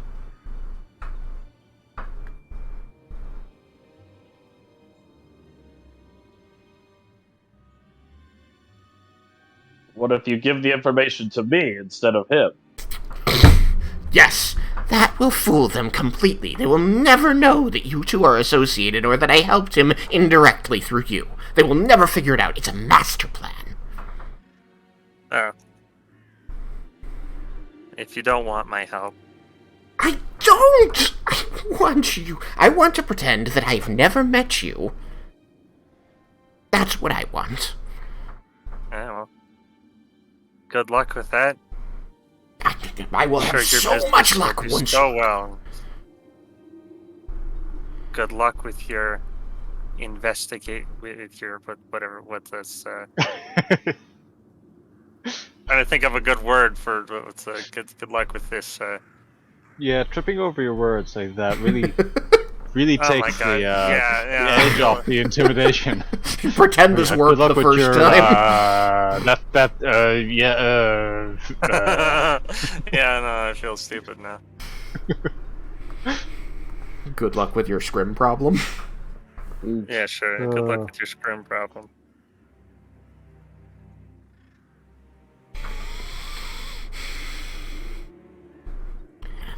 At this point, he seems to be done talking and is just seething in the corner of this alley. And I guess I'll just leave him. Okay. I will tell you that, as a matter of in-world knowledge, your character is aware that what he says is probably very true. That he gave you some piece of information that somebody powerful didn't want him to have, and sicking the guards on him to disrupt his business is sending a warning.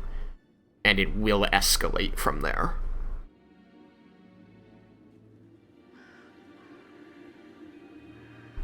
Yeah? I would also point gonna out leave that him you doing that. don't have an in with the Assassin's Guild.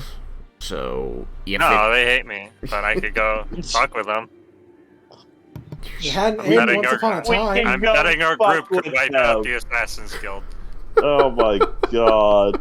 But, whatever. I'll leave him to it then. If he dies, it's his fault. That is Not the really how that definition. works, but okay. That I is have the a question. definition of fuck around and find out. Alright, Jebel has a question. What is your question, Jebel? The mind reading spell. Mhm. Are we aware who in the party actually has access to that? I don't know if Okay. anybody in the party has talked about it. Yeah, that's what I'm wondering.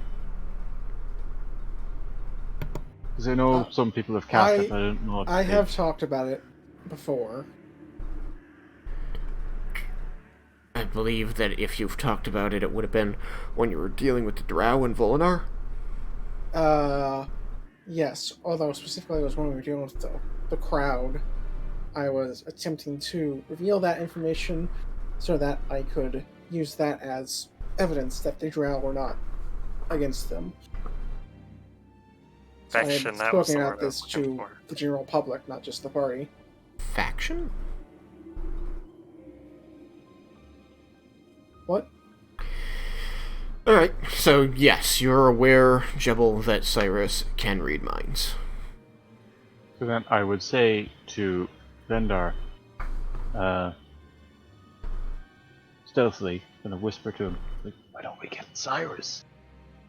Why don't you get Cyrus to come up and help you find out what you want to know? I don't know if interacting with him is going to be helpful again. Maybe if he was here right now, but there are other ways to find what I'm looking for. Jebel, do you feel like you know what he's trying to look for?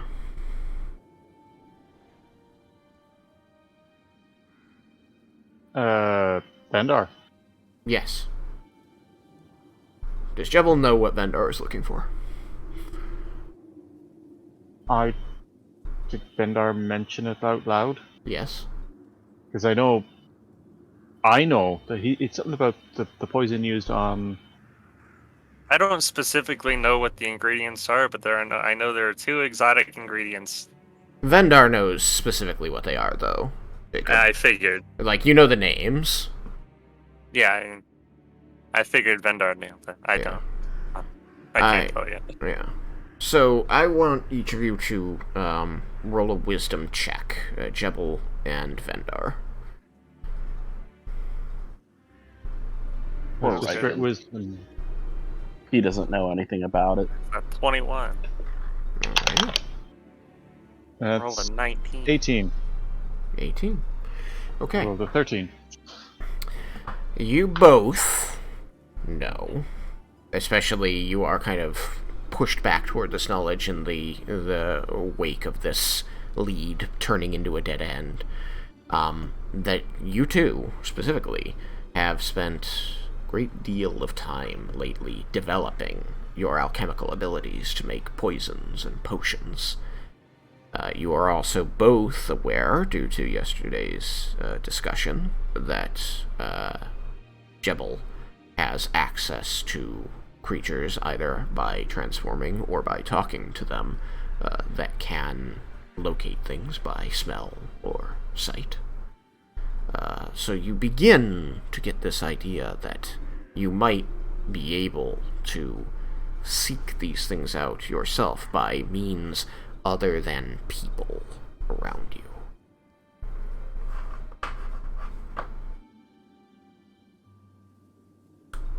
Okay, so yeah, since that was a dead end, I'll see if we can find them ourselves. What exactly are you looking for? I will say the names. What are they? You give him the names of 2 plants. These seem to be the common names of the plants that any average person who knows of them might use to talk about them. Do I know them? You know one of them.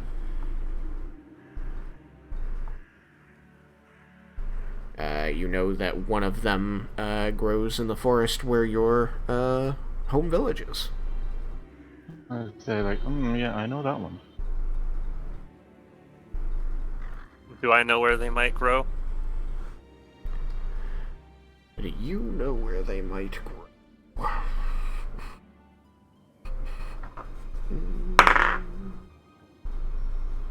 Give me an intelligence nature roll.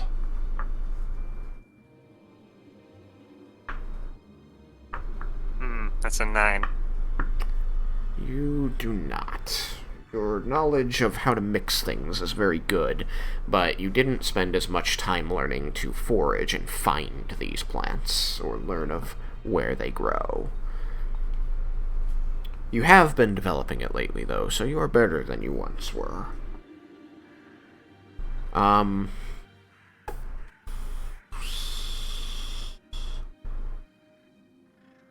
You feel like the second one has kind of a arcane sounding name, kind of an elven magic sounding name, and perhaps somebody who has access to the Feywild for their supplies might have access to this plant.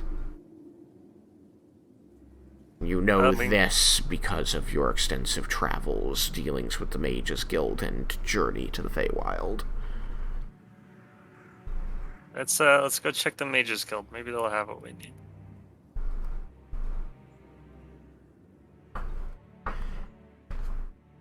Alright. You are off to the Mages Guild. I'm going to stop back in with this group as they are headed up through the tiers to the lodge. You've just parted ways with Vendar, Jebel, and Raiken as they headed off to the docks. And as you move up the hillside toward the Brilliant Plaza, you're moving with and against crowds of people, individuals and groups as they go about their daily lives, going, to the merchants, going to each other's, visiting homes, going to vend things of their own, bureaucrats, people going and seeking bureaucrats, guards on duty, the gamut of people within a city. It is a controlled chaos around you, contained within the walls as you move up the streets. And it is as you are carefully circumnavigating a group of people who all seem to be engaged in a loud discussion over the price of mercantile goods, that you are, you find yourself in an unexpected shadow, as it seems like someone breaks off from that group and moves purposefully to put themselves in your way. Like, even as you, take steps to try and continue circumnavigating, they move into your way, and you find that you are facing down an absolute wall of a human who stands just above you on this slope, looking down at you. Eventually, getting you to stop and deal with him as he continues to be in your way.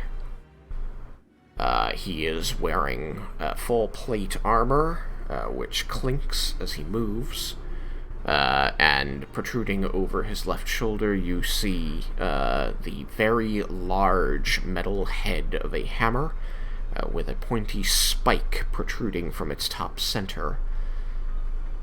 You can see that he is holding a helmet in his right hand, down at his side, and that while there is a shadow cast by his size and his direction of facing, in accordance with the sun, as he looks down upon you, there is a gleam to one of his eyes, which, as you adjust to the shadow, you can see is not an eye, but some gem of some kind, some perfectly round black sphere glinting at you from beneath his brow.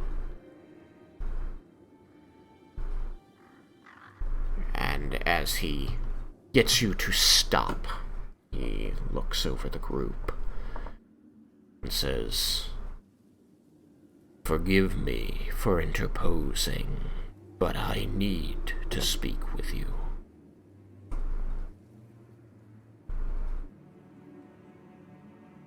And again, this group is Cyrus, Yukikaze, Leah, and Laramendis. Lorelei will probably go invisible. Or stay invisible if she already was. She probably already was. About what? About death. Concept or particular individuals? Both.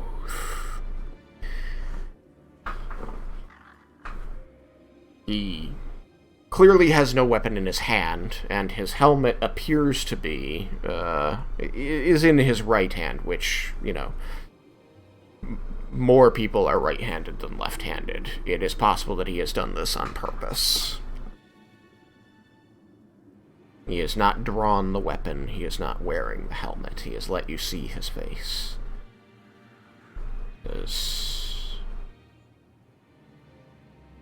You can call me Alarn. I spoke with a friend of yours last night. Now I need to speak with you. A friend? Who was it? Man named Vendar. Uh-huh. Did Vendar tell Laramendis about Alarn? I think the only thing that he had, unless while we were walking, he had filled the party in telepathically about what had happened. I mean, he had said something kind of in passing, but nothing in detail.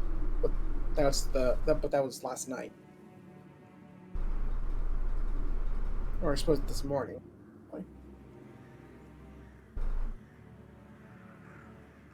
I think it mentioned something, but didn't go into detail. Mhm. Because I was tired. It's like 4 a.m. Yeah, that's fair. You had been up late, and humans need sleep because they're weird. And I need to wake up early, so I was like, don't got time, you know?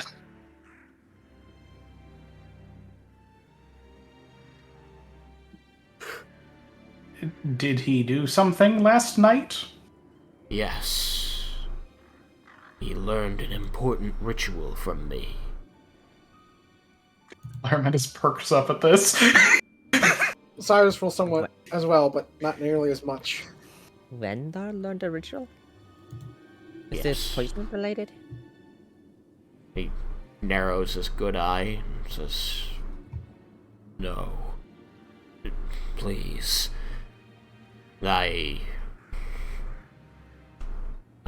I would like to discuss this at length, if you could accompany me to the Temple of the Raven Queen. I think that it would be quieter there."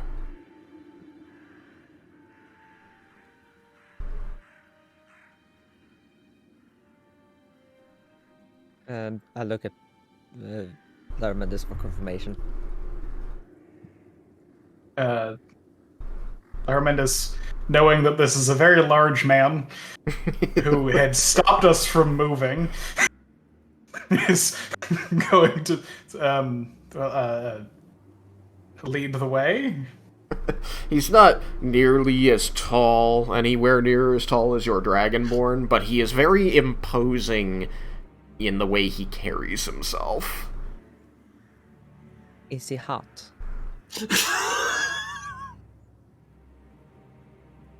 He is not unattractive, but he has many scars visible on his face, and he has that one eerie black eye. This is an interesting coincidence, though. It reminds you, Leah, of an eye you've seen before.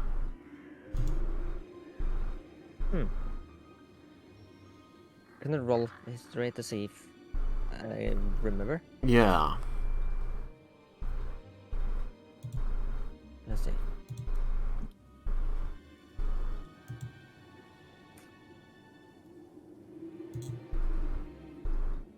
I think? Correct me if I'm wrong, Sam.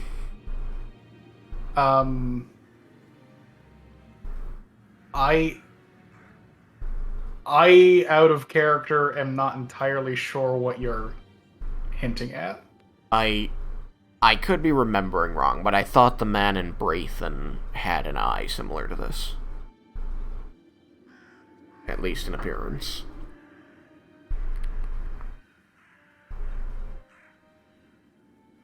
The one what got stabbed. Oh, yes. I think he should have. His namesake. His namesake. Yeah, like he should have. Yeah. But I don't might remember if it had been described. I might just have used the names and not the physical description. And I can't remember now. It was so long ago. I can't remember either. Before the recording. Well, we can back describe it now if we want. It's just, I feel that if there's not, like, because there... Well, perhaps Leah remembers if I give Elisa enough information, maybe she remembers that part of the story. Do you remember when you went to Braithen and there was a unicorn and a dude got stabbed by it? Yeah. Do you remember if he was a pretty normal guy just under this spell, or if he had a strange eye?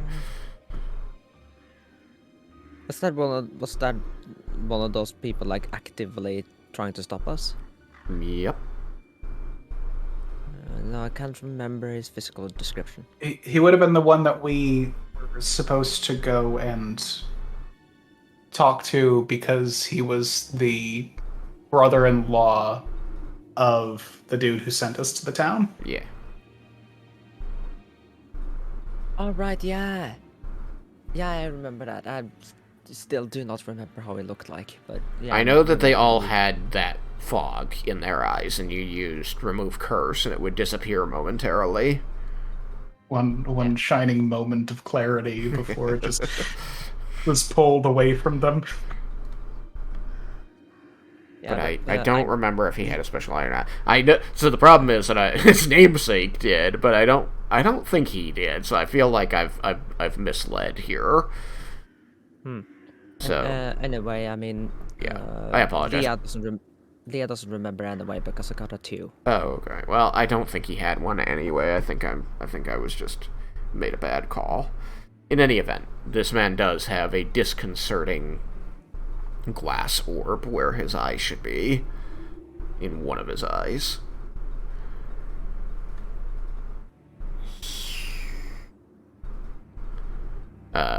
So I know that Yuki just stepped away, unfortunately.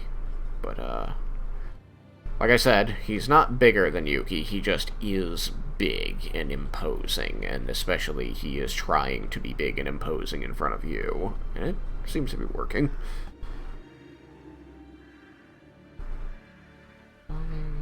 Do the smart thing and make him special. Nope. Oh, right.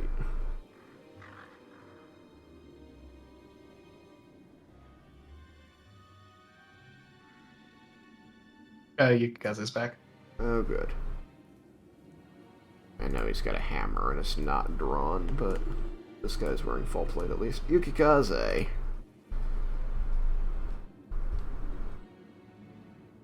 Yukikaze. A very large, not larger than you, but large for a human, has placed himself in front of the group and, like, stayed there in order to inhibit your progress.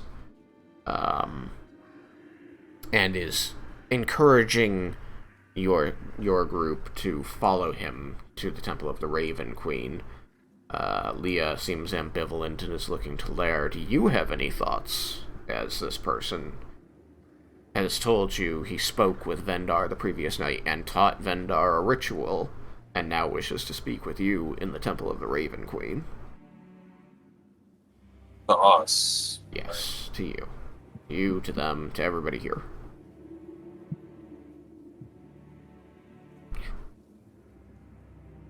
I already knew most of that, other than what's anyone else's response to all. Somewhere, I don't think anybody had responded. We were just going through an old memory while you were gone. Larmendis had said lead the way. Oh, okay. See? I forgot that too. So, do you feel like this is the right call? Are you going to go too? I will, I will accompany. If Larmendis feels he wishes to go, then I will go. But I will also ask as we proceed walking. Well, if no one has... Hold up. If that's while we proceed walking, there's a thing that happens first. Because I have a question for the man. Both do. Well, yeah, I say if we proceed, so go ahead.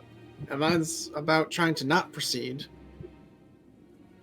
Would you prefer his or mine to go first, Tristan? You. Okay.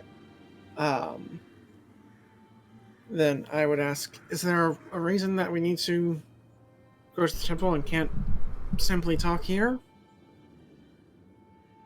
He looks around, says, "It's crowded here, and there are details that I must discuss with you that I imagine you don't want shared widely."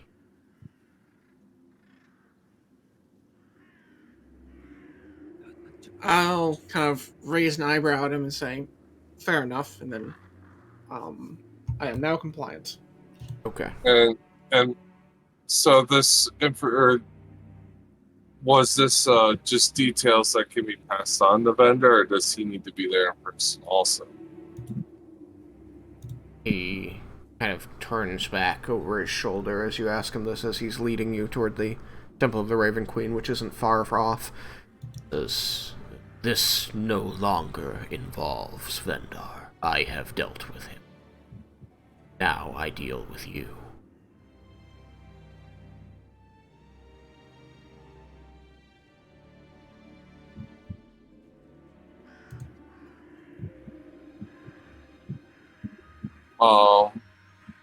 Yukaze will be looking inquisitively. And also ask, look like he wants to ask another question. He's not looking at you, so he's not going to address you, but you can simply state your question. I'm thinking for a second and giving everyone else a visual.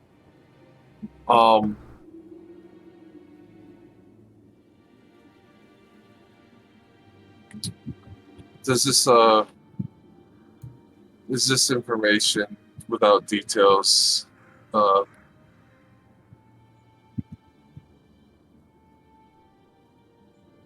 help our party stay safe? Is it for our safety? That will be a side effect.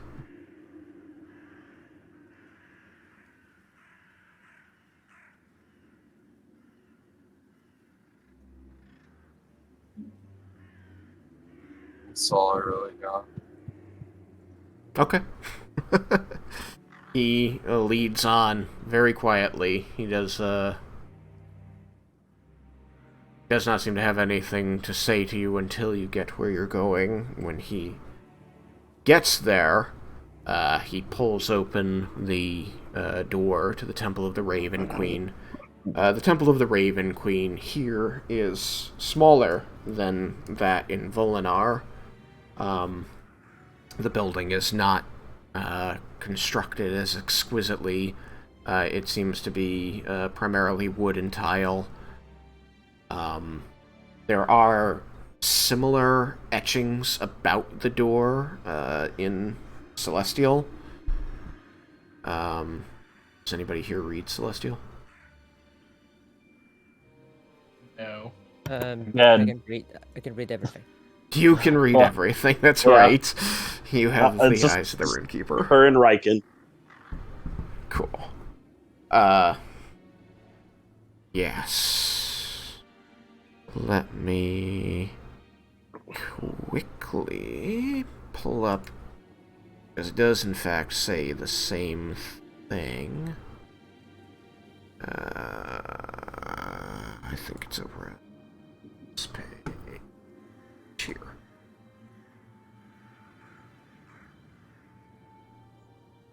Using table of contents. Brought up everything except my table of contents. Gone. Where's my table?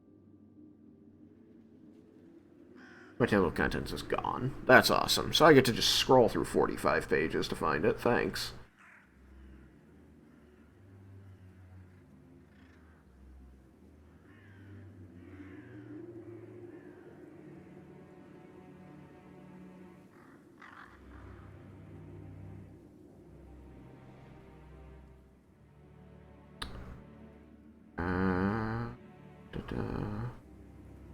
Sorry, if it had given me my table of contents, I could have found this fact.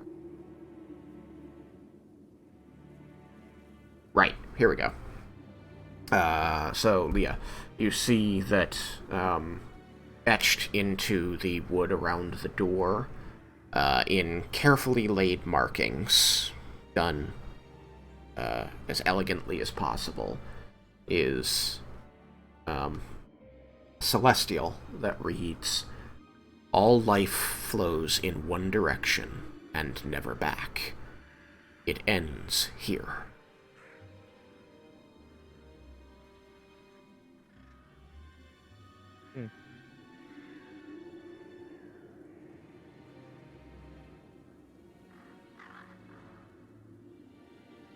And, She don't say it out loud. yeah, I figured. He pulls the door to the temple open, and as he does so, you can see that the light of the early day streams into this rather dark chapel, similar to the temple in Volinar. You see that toward the other end of the room, the deep side of the room, there are a couple of stone slabs, just like the ones you used to prepare the bodies of the fallen. One of which is occupied by what looks to be a humanoid body covered over by a white cloth. And there are 3 people within, all of whom are dressed in vestments of the Raven Queen, bearing deep blues and silver. And they look up, and the one closest to the door says, a little bit surprised, "Oh, Psychobomb, you returned."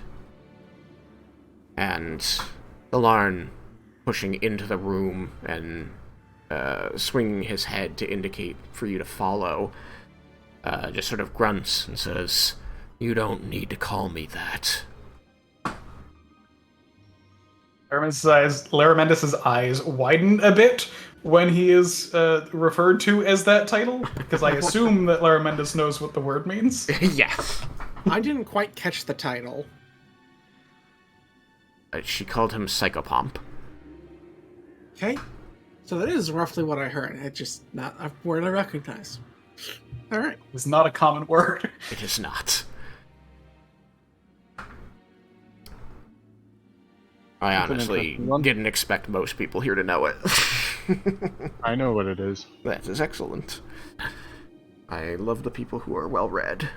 In any event, he tells her that she doesn't need to call him that and pushes into the room, indicating that you follow. The people within the temple actually make room for him, stepping back reverently, giving him access to whatever it is he seeks. Shut up. He steps deep into the room.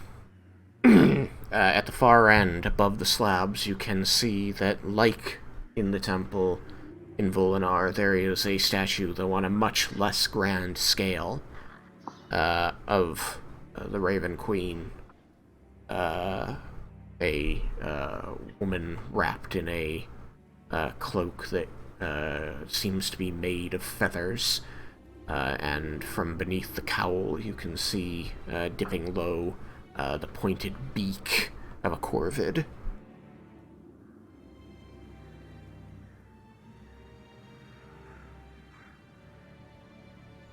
And he steps up to stand before this statue and looks back towards you, expecting you to be crossing the room to him. Do you? Sure. Not quickly. And not first. Yuki?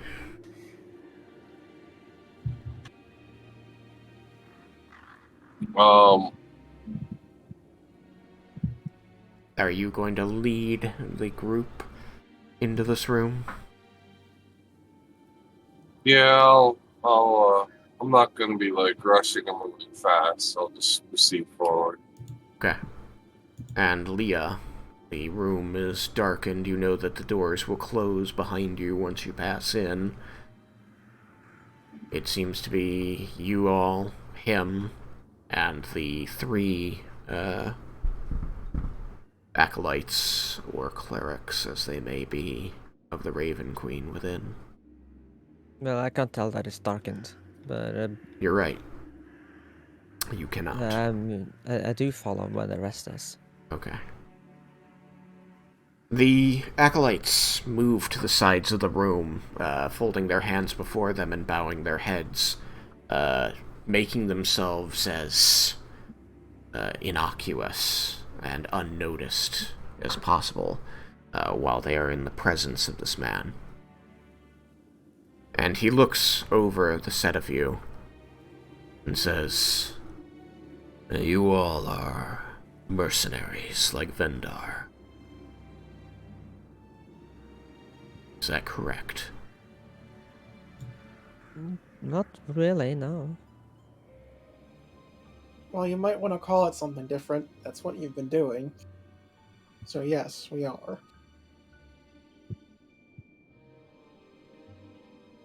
You understand that in your line of work, you may be required to end lives.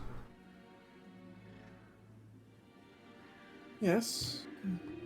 Sadly, yeah. Best avoided, unless it's the last option. And you understand that sometimes the dead don't pass on properly, remaining as ghosts to haunt the living.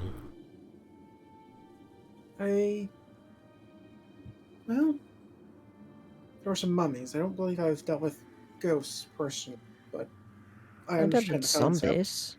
And those shadow creatures were pretty ghosty. Oh, and the banshees. So you've dealt with some of what I speak. Yeah. Oh yeah. Oh yes. In most cases, especially war, battle, people enter understanding that they may not come out the other side. Sometimes they cling strongly to life. When people cling strongly to life, they often become trapped here before they can reach the Shadowfell. And he raises a hand, kind of indicating the statue over his shoulder, before they can reach my mistress. I have taken it upon myself to make sure that this is corrected whenever I find it to be the case. Your group, as I have observed, has some spirits that are clinging to life for one reason or another. And so I wish to help you free them and send them on to the Raven Queen as they deserve. As everyone deserves. What does this process entail? I imagine you are not unlike your friend with whom I dealt last night. I imagine that it would be best to first offer you the ritual which I performed for him, which can free the spirits attached. Now, are these spirits only of people that we have vanquished? No. In a word, spirits cling to anything familiar when they do not wish to go. That can be people they cared for. That can be people that they hated. Often, most often, it is people that they cared for and trusted. Sometimes it is people that they wish to harm, wish vengeance upon, for their part in that person's demise. This ritual, would you be able to tell who the spirit is? Before? It depends how long the spirit has been here, how long it has been twisted by whatever emotions bind it here. Some of them are beyond recognition. Sometimes I can speak with them. I can ask them who they are. Not always.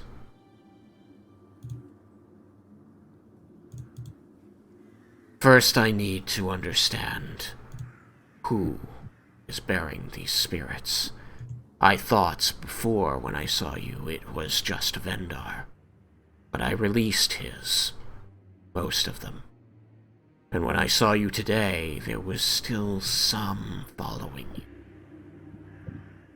And when you parted from him earlier, they went with this group. So I believe it to be at least one of you. I have a guess. I recommend you start with the Dragonborn. Very well. He Wait, me? raises a hand and points toward the entrance and says, "The rest of you stand on that side of the room." Wait, I didn't agree to anything.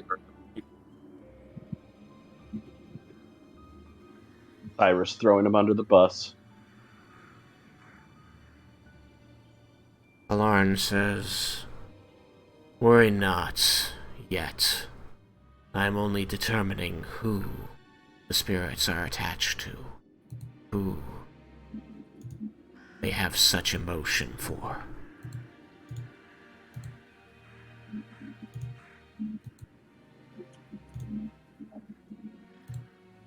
He has not made you move, so the others are you going to move to the door, as he asked? Yeah. Yeah, I will. Yep. Before moving back, Laramidas will say, how are you perceiving these spirits? He sighs and says, "I was given a gift for my service to the Raven Queen. This I see that which others cannot. I prefer not to dwell on it. Simply understand that it is divine, and it allows me to do the job that was given to me by the Raven Queen." Laramidas nods and will step back with the people who have moved away from the big scary man. And he's going to step forward towards you, Yukikaze. Okay. And he's going to reach up a hand to place it upon your shoulder. Do you let him? All I know. A little. That was a yes? Yeah, I'll let him. Okay. He reaches up and he grips the shoulder of your armor, and you feel him pulling. He seems to be trying to encourage you to move. Are you going to follow the pull?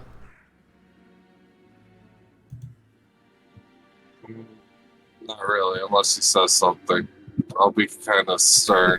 So he stands there and is like kind of, trying to guide you to move, by pulling on your shoulder a little bit for a few seconds, and finally says,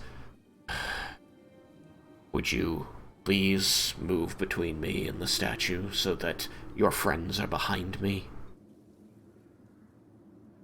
I guess. I'm sorry, I'm just a little hesitant on things that I have no knowledge of. Yeah.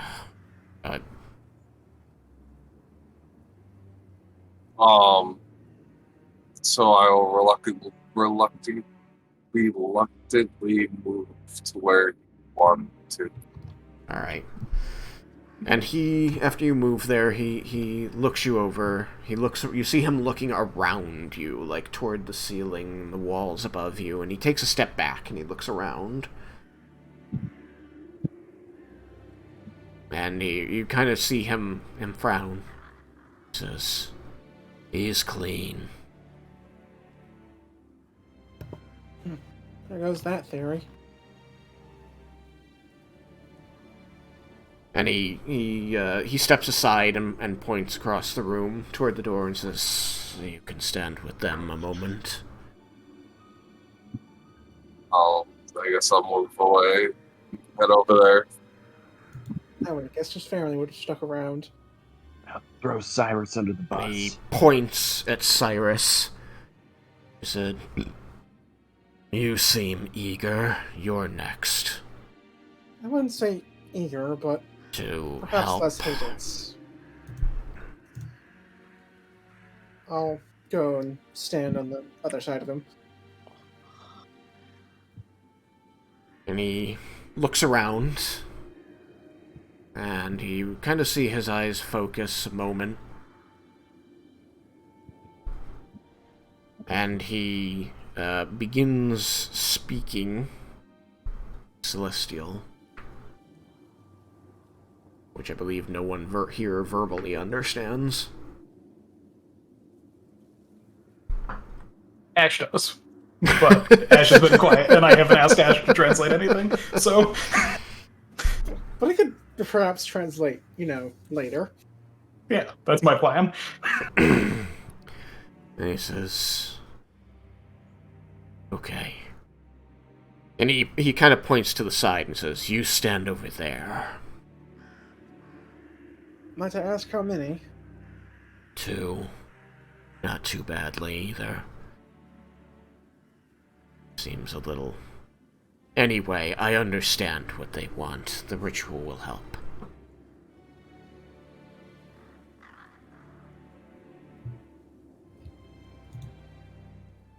He points at Laramendus. "You're next." Laramendus goes up. He looks around, as he did with Yukikaze. He goes, "Alright, keep it that way." And he directs you back over to Yukikaze and Leah. Laramendus goes back. And Visible relief on his face as he's walking. You've killed basically no one in your life. It's true, but I don't know, like... There was a whole big deal when you accidentally froze that one guy to death. Look, that guy, nobody saw me do it. Nobody saw you do it, so it didn't happen. And then Never he killed anyone. calls over Leah. She hesitates a little bit and then nervously walk up, like fiddling her fingers. And he just sort of nods as you come up. And he kneels down so that he can try to look at you in the eye. Are you scared?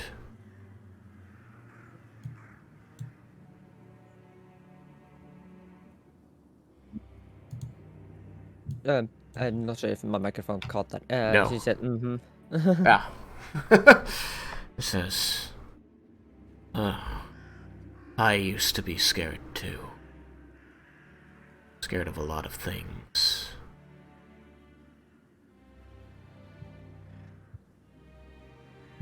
What I'm scared of now is people not getting to go on to their true happiness after they die. You want people to go on, be with their God, to be happy, don't you? Yeah. Will you help me? I guess. It isn't going to hurt. If you say so. He, kind of smiles a little bit. Just a little bit of smile, through his beard and mustache. I don't know exactly what happened or life, but you have a lot of spirits.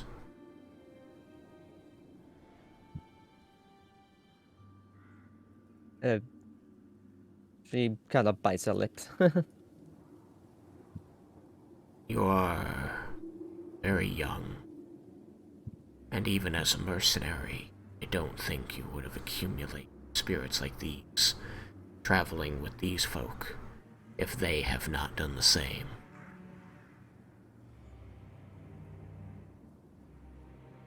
Never looked at myself as a mercenary. But I feel some of these might be prior to meeting these people.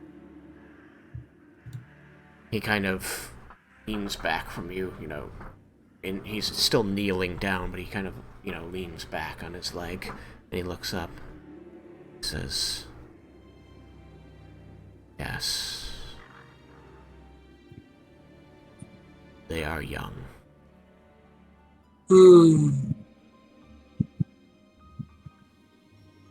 I'm going to perform a ritual.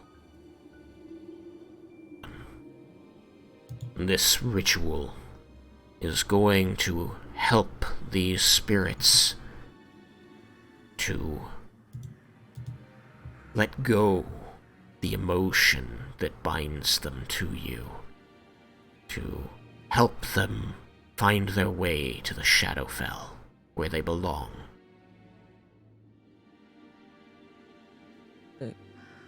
Can you talk to them? We're both going to have to talk to them. Because you're going to have to help them understand why they needn't cling to you any longer.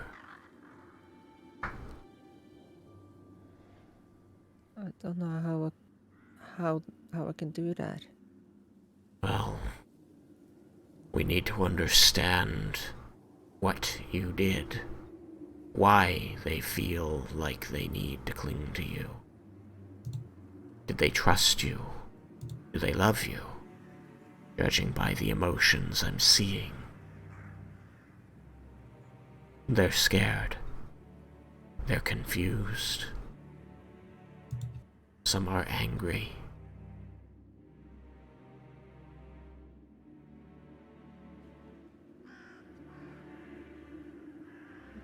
I think I understand. Then I will begin the ritual. I will play out some herbs, and I will say an incantation. And then you will help me to explain to them that you feel remorse for whatever this event or events were. What does remorse mean? That you're sorry. That you wish it hadn't occurred. That I can do.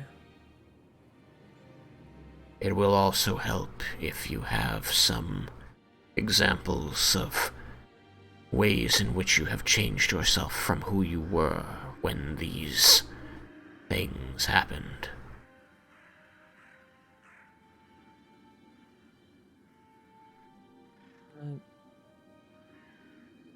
I mean, yeah. Do you feel confident you know why these spirits are here? If they're what I think, then yes. Good. But it's not gonna be fun to hear.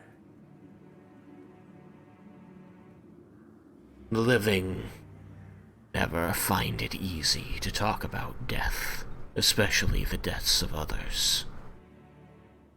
But we must.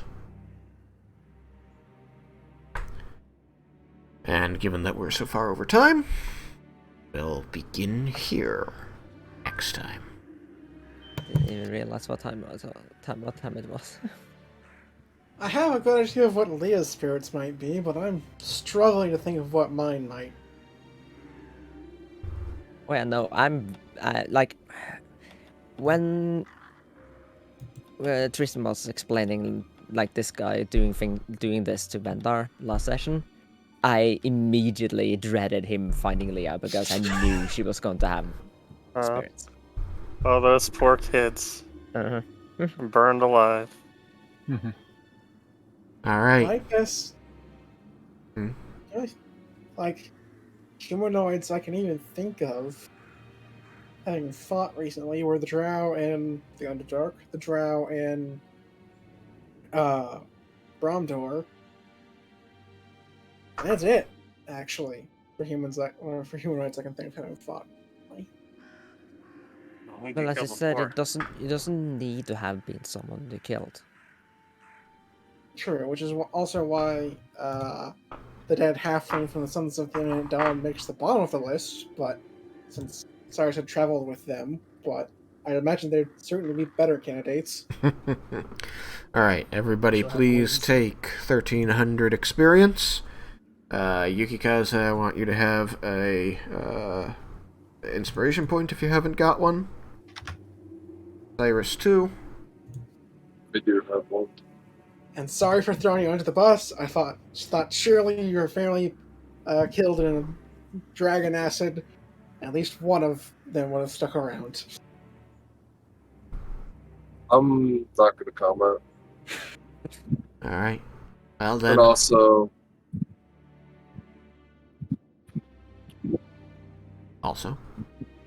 no, go ahead and finish what you I said. was gonna call an end, so also.